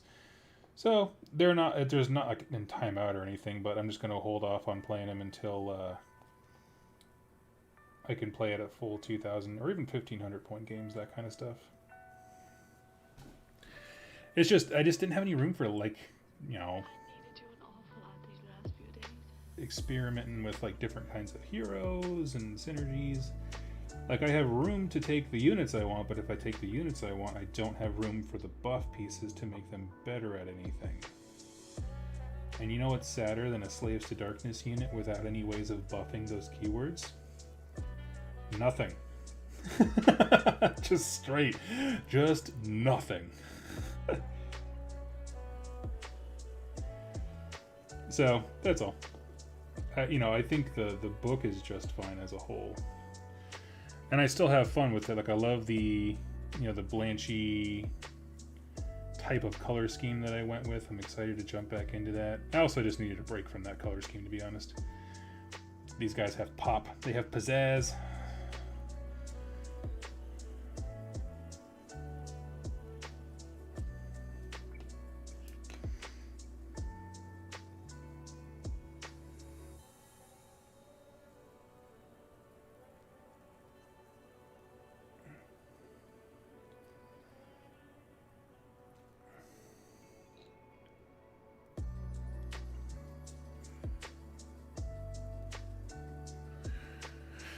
Let's see.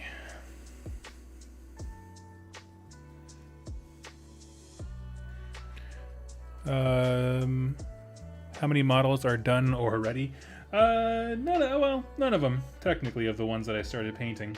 But we're getting there. Honestly, this gold trim layer is the longest part because once this is done, it's just some washes, and I'm going to do a highlight on the blue and just some of the more prominent edges on the white. And that's about it.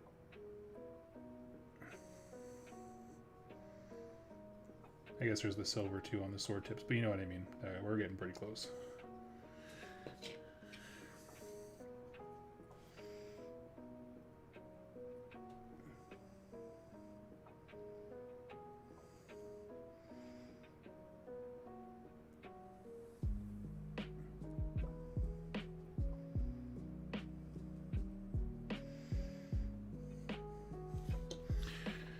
This is very heavily watered. I need a little bit more paint.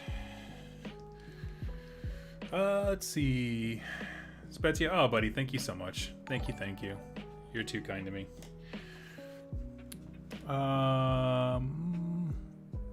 Having faction-specific battalions might add too much bloat. I could see that. I think for me, the reason I like them, the core battalions, I don't mean faction-specific like the narrative ones, the core battalions, I'm okay with it just because they use the same pool of abilities. Yeah, I like it. I like it because every army at that point is speaking the same language in terms of what benefits you get from any given battalion, whether it's an extra enhancement or whatever. But not every faction thematically fits into the same force organization, which is always the problem I had with Tyranids in 40k back in the day when they used to have the standard force org. Whereas yeah, but I don't want to do that. I want to take, Godzilla lists where it's just big monsters, or I want to take an ungodly number of little guys.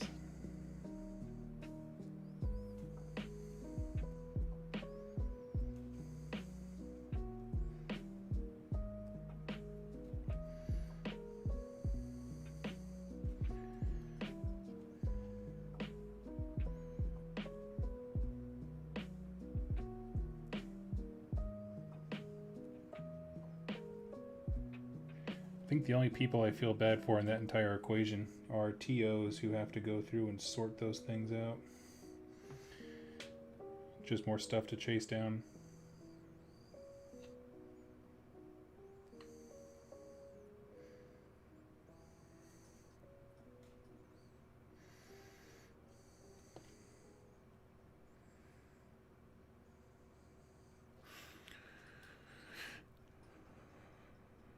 Let's see.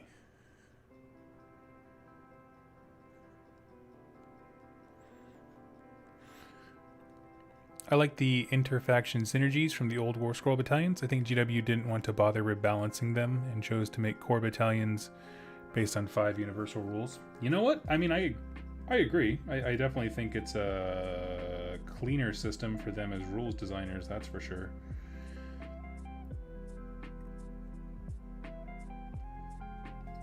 I guess, so whenever I looked at battalions before, my big thing is I want a guide to build a thematic force for my army. And, you know, the core battalions, it depends on how heavy they want to lean into, like, making a whole bunch of them, you know, obviously with the same, apparently 5 ability rules and that kind of stuff, but I that's the only structure I ever really wanted out of them. I don't know. It's tough because it's like, if they say it's not for match play, people scoff at it and it just never gets touched anyway. And if they try to balance it, people min-max the absolute ever-loving hell out of it, and you're just like, well, frick.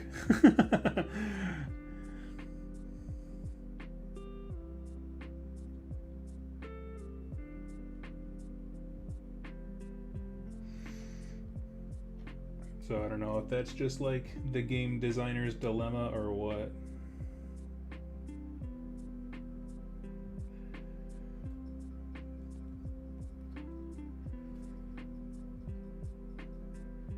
But that's a lengthy way of saying that, you know, competitive players are why we can't have nice things.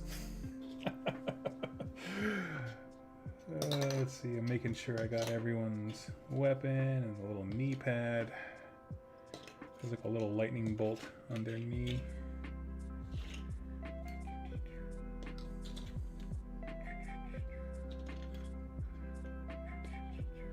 Everyone's shoulder looks good. Okay, cool. Oh, this guy. This is why you always check when you're doing batch painting.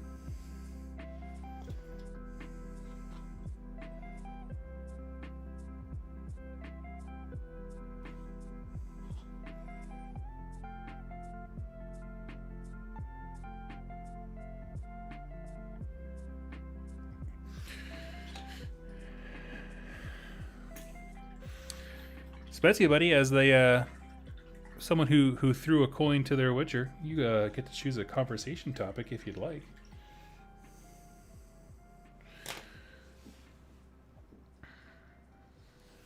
Where are we at time-wise? Okay.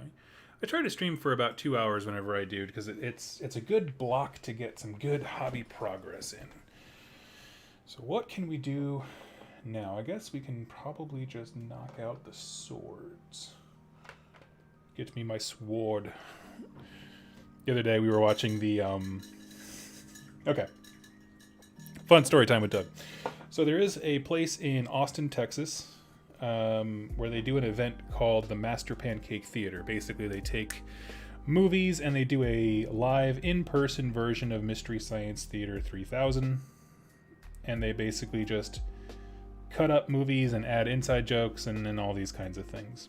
Well, one of the ones that I saw with my wife Jess was Robin Hood, Prince of Thieves, the Kevin Costner version where he was Robin Hood.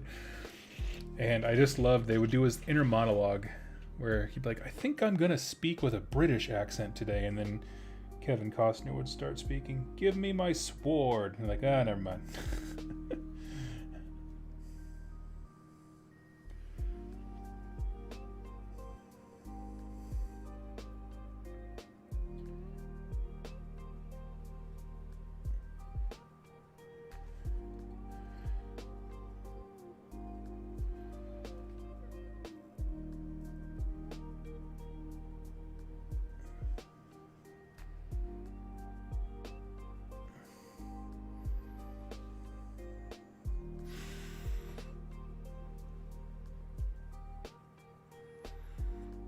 Djibouti dubs do good riffing on movies. Nice. Saturday was the first time this month I had time to paint, and I blew through 20 Necron warriors. Got some pent up painting energy, just like, no!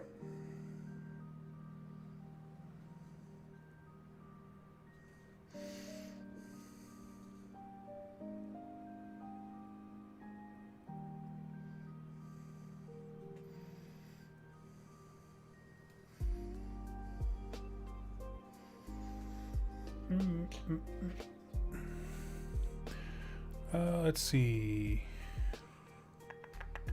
Really, the current demonettes are supposed to be a transition between a beautiful woman and a true demon. It actually is. But really, it's just a poorly done model. I'll be honest. I talked about this yesterday, how I did absolutely no form of like fine arts in high school outside of theater. But I know that there are like entire art degrees in like form, like just absolutely capturing the essence of a subject in its body language and its obviously physical appearance, all that kind of stuff. And so it just, they don't grip me. I don't know. It's probably good they have claw arms, but you know what I mean. Hey, but it just, their pose, they don't look menacing. They just look, I don't know, like angry people at the grocery store that I bump into every day. Although, admittedly, a whole bunch of demon Karens is scarier than anything Slaanesh could throw at us.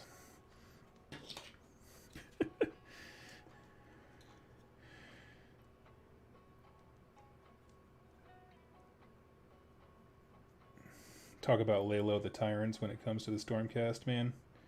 Let me speak to your manager on a demon at War Scroll would be way scarier.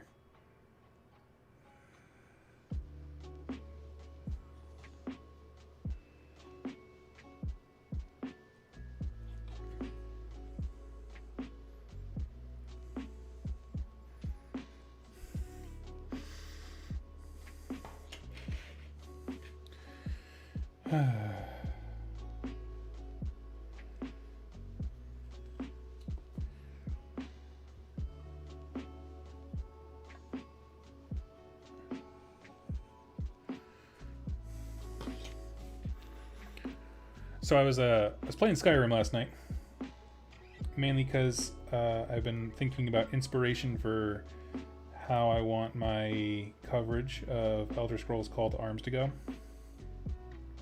But I decided I'm going to make a custom scenario where I try to kill Nazim. Now, if you guys have played Skyrim but you don't recognize who that is, when you walk into the first big city, Whiterun, he's the guy who goes, "Do you come here often?" What am I saying? Of course you don't. He's like this arrogant ass.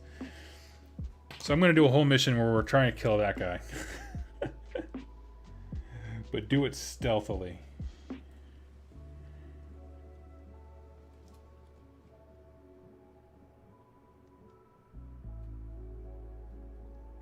I had a good night of just organizing all my play stuff. Yeah.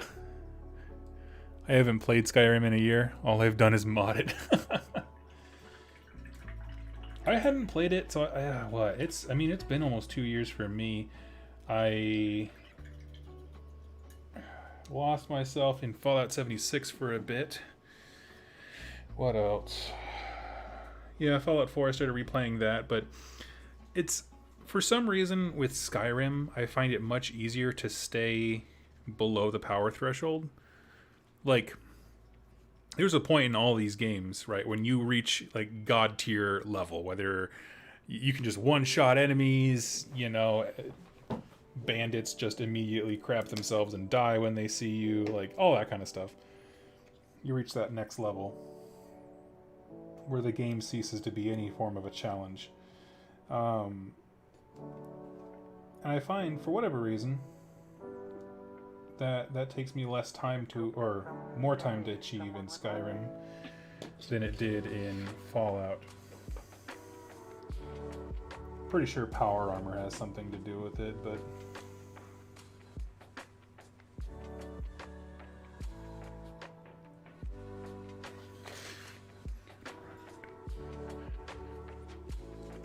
yeah, have you been to the Cloud District lately? Oh man.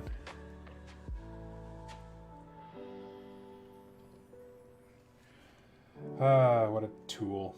Nazim is the worst. These guys claymores don't show any of their hilt.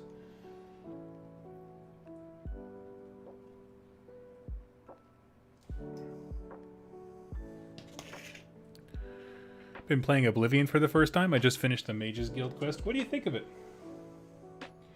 I'll be honest. When it comes to world building and quests and stuff, I prefer Morrowind over the others.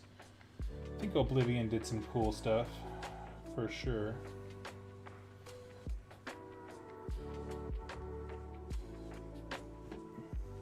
Did you find the final battle with the King of Worms in the Mages Guild questline? Did you find him to be a good challenge, or did you punk him pretty fast?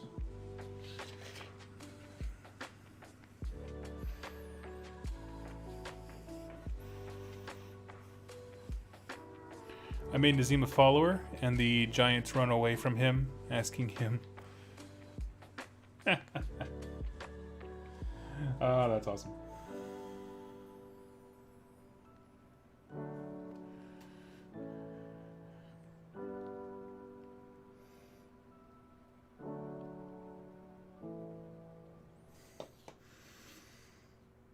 There is a if you want some quality stuff to listen to while you are hobbying, aside from my glorious voice, of course, the channel Patrician TV, he did a 9-hour breakdown of Morrowind, and then he did a 12-hour breakdown of Oblivion.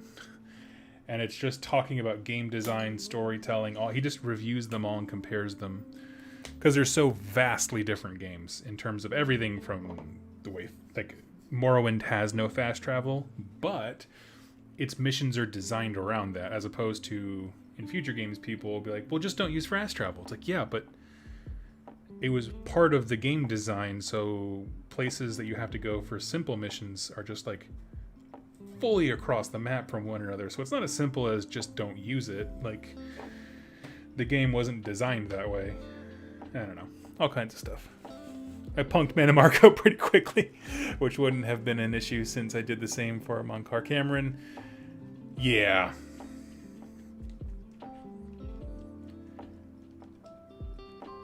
Hey, you guys want to see my cat? Hold on a second, my wife just walked up to the door. Let me see. Bring him in.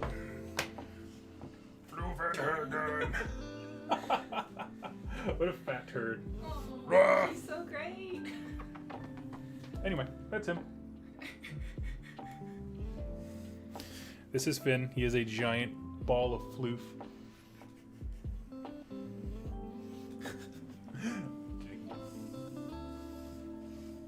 Get buddy.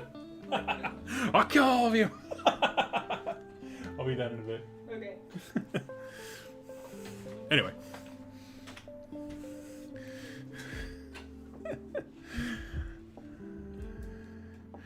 Let's see. I plan to watch that 12-hour Oblivion review once I finish the quest. Oh, yeah. Good call. It's a good one.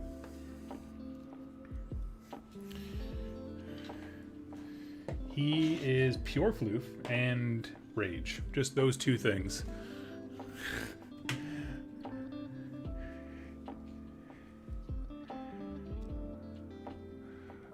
He looks like a Norwegian forest cat. They get pretty big. You know, we got him. He was just on the streets.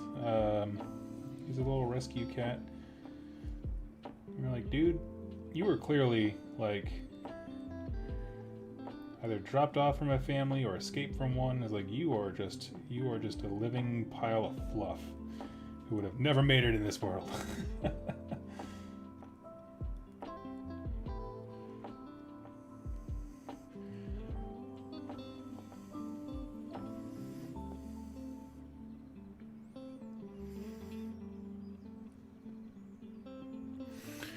Shout out to all the patrons who who make feeding that tub possible. He's so cute. I love him. Am I going to Holy Havoc? Yes, I am. Let's see.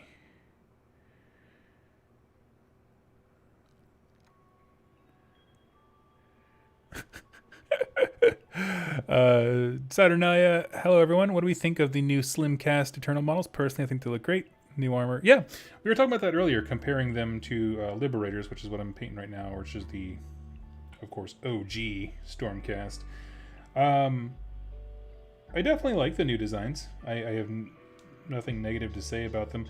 Where I've landed on them is that I really like the lighter, slimmer armor for the bow guys, but when it comes to the frontline troops, I still... You know, I'd still feel safer standing behind one of these chunk meisters than behind that guy in the little armor. I'm just saying.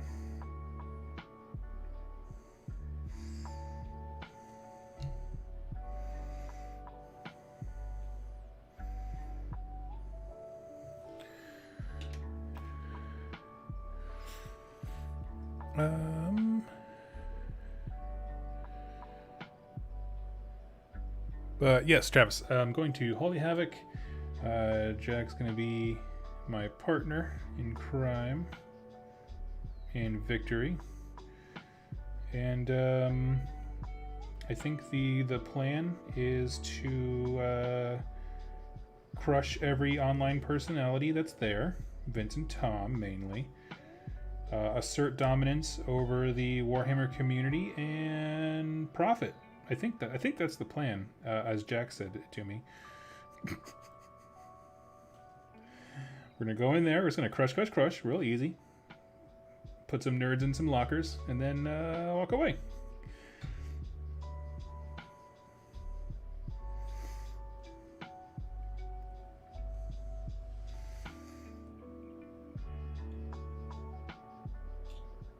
We'll make Jack sick with all of our Midwest cuisine that's just loaded with nothing but sticks of butter, and send him on his way.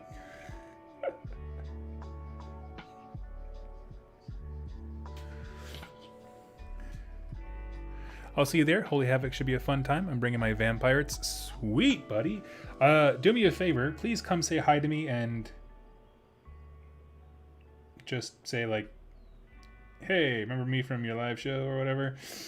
And the reason I asked that is because when I went to Nova, I had many people who were very sweet, but they walked up and were like, hey, it's me! And it's like, I'm sorry, I don't know you. This is a very one-sided relationship. YouTubing is, anyway. But yes, please tell me. I'd love to meet everybody who watches the channel and supports it. Please. Whenever... I haven't had to feel this way in a while, but whenever I think about going to an event or whatever, I become very concerned. I guess it's imposter syndrome. That people are going to be like, yeah, I mean, I met him in real life, but what a douche. You know, that I'm somehow going to disappoint people. It happens. Let's see. Manamarco is such a disappointment. It could be any necromancer behind the plot. Before I played Oblivion, I played ESO main quest, and Manamarco is such a great presence in that. Now, I've heard that. What do you mean one-sided? Do you picture me next to your... Yeah, exactly. I will say, though, that Jess was sitting next to me when the guy came up and did that, and she was rolling. She's like, I love seeing Doug so uncomfortable of like me just being like, cool, okay. You got a name? It's like, it's me. Username, and then it was like numbers and stuff in it, and I was like, I don't know.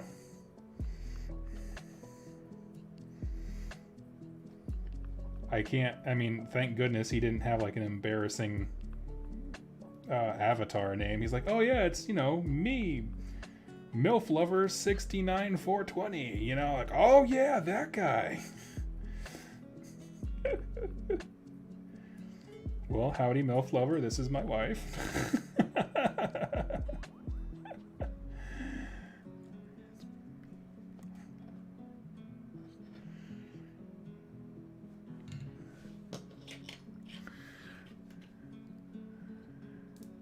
Alec Baldwin loves to get into screaming matches with fans. Well, hopefully I don't go that far. We'll see. We'll see what shenanigans Vince and Tom try to pull at Holy Havoc before I bust out the screaming. Although Tom's got kids, I'm sure he's better at yelling than me.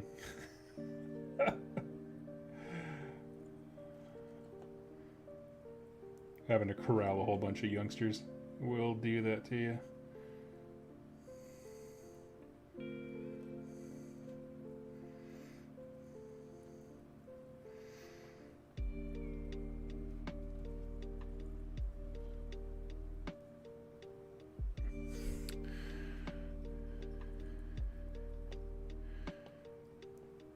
This is why I just use my name. Yeah, good on you.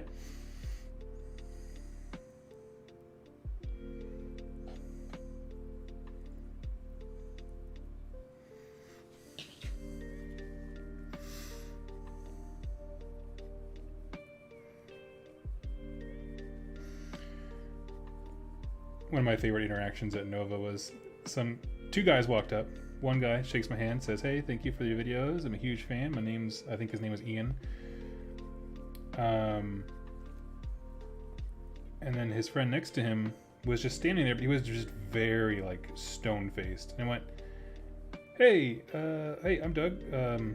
Your name?" And his response to me was like, "That's not important." I'm like, oh, okay. And then me and the guy he walked up with just kind of stared at him for a while.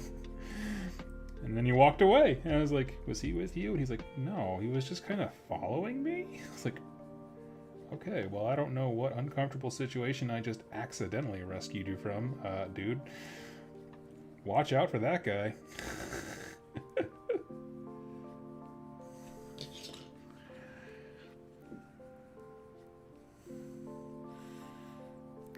Yes. Thanks, patron supporter XX Tig Biddy Waifu Hunter 66XX for the final support to let me buy a house. I'm just gonna say this, guys. If any of you guys goes on to Patreon and supports me enough to buy a house, even if your username is that ridiculous, I will get it tattooed on me. I will have Tig Biddy tramp stamp. I don't care. Oh man. So there we go. There's the mission. I'll let you guys do with that information what you will.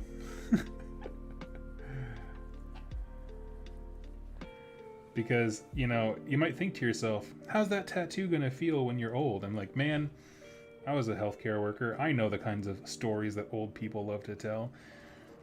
They'll have that tattoo out in the open. I'll be there, walking around with it. I dare you to ask me. Dare you to ask me about my tattoo. Let me tell you about the awesome people who got me a house. Hey,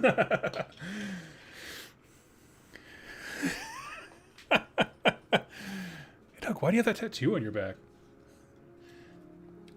It's my spirit animal. Although if we could somehow include, even if it's not in the actual username, if we could include 42069, I think that would be even better.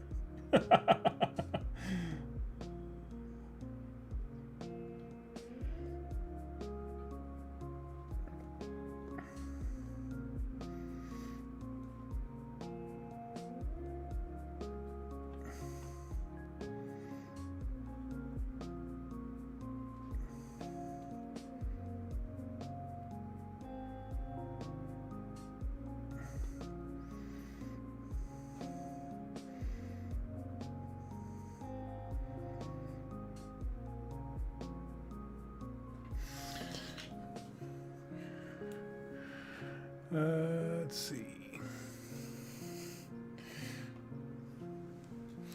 How'd you get that long story? Yeah, that's what I'll do. Is I'll have a whole bunch of like tattoos like that all across my body, and I'll just ask the caregiver when I'm super old in a nursing home. When I ask, you want to know how I got these scars? Tig Bitty was there when I needed a home. Tig Bitty provides. Oh man, I'm getting way too much of a laugh out of that.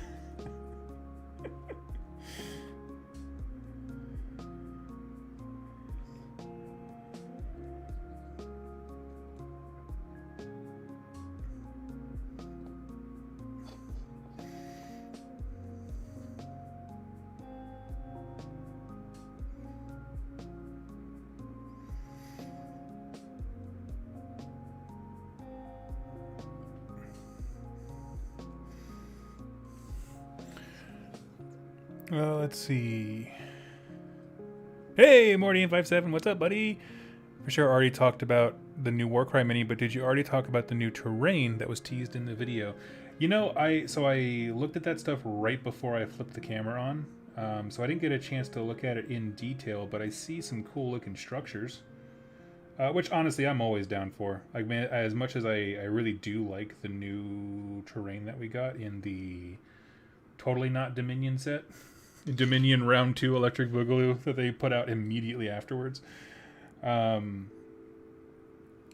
much as I love that stuff, and I do like the chaos things more. It just makes it seem like a nice active battlefield.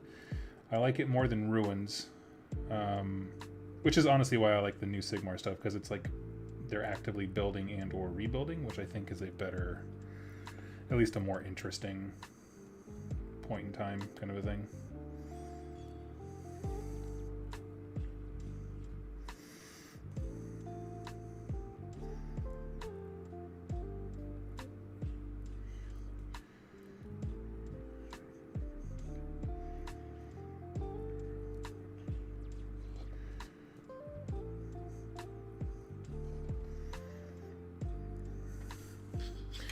Boom, we did it.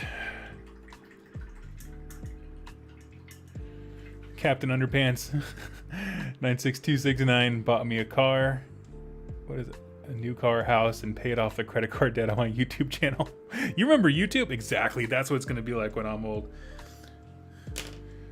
Back in my day, we used to put videos of each other on the internet. And I'm like, yes, sir. Very nice.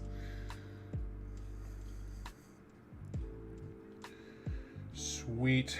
Well, that needs to dry for a bit before I can do any of the edge highlighting along the white of the armor. But hey, I wanted to say thank you guys so much for hanging out with me. Starting tomorrow, we have some awesome videos that are all about the game Legacy of Atmos. I do hope that you would go check it out. It really does mean a lot to me. It's a game that I had a lot of time to play test and stuff. When the Kickstarter's live, I will post stuff about it on the YouTubes. So hopefully you can check it out there. There's some killer models that you're going to see as I am slowly and ploddingly making my own models agnostic game. I fully intend to use the hell out of all these models. So I hope that you will enjoy them and think they look cool too. And I think I'm going to keep the hobby streak going. We'll do some more live streams with painting and just chilling, rather than formal wiry forgings or whatever like that, just to get back into the swing and knock this stuff out. So thank you all so much. Now we'll catch you well, maybe not tomorrow, but next time. Happy Wargaming.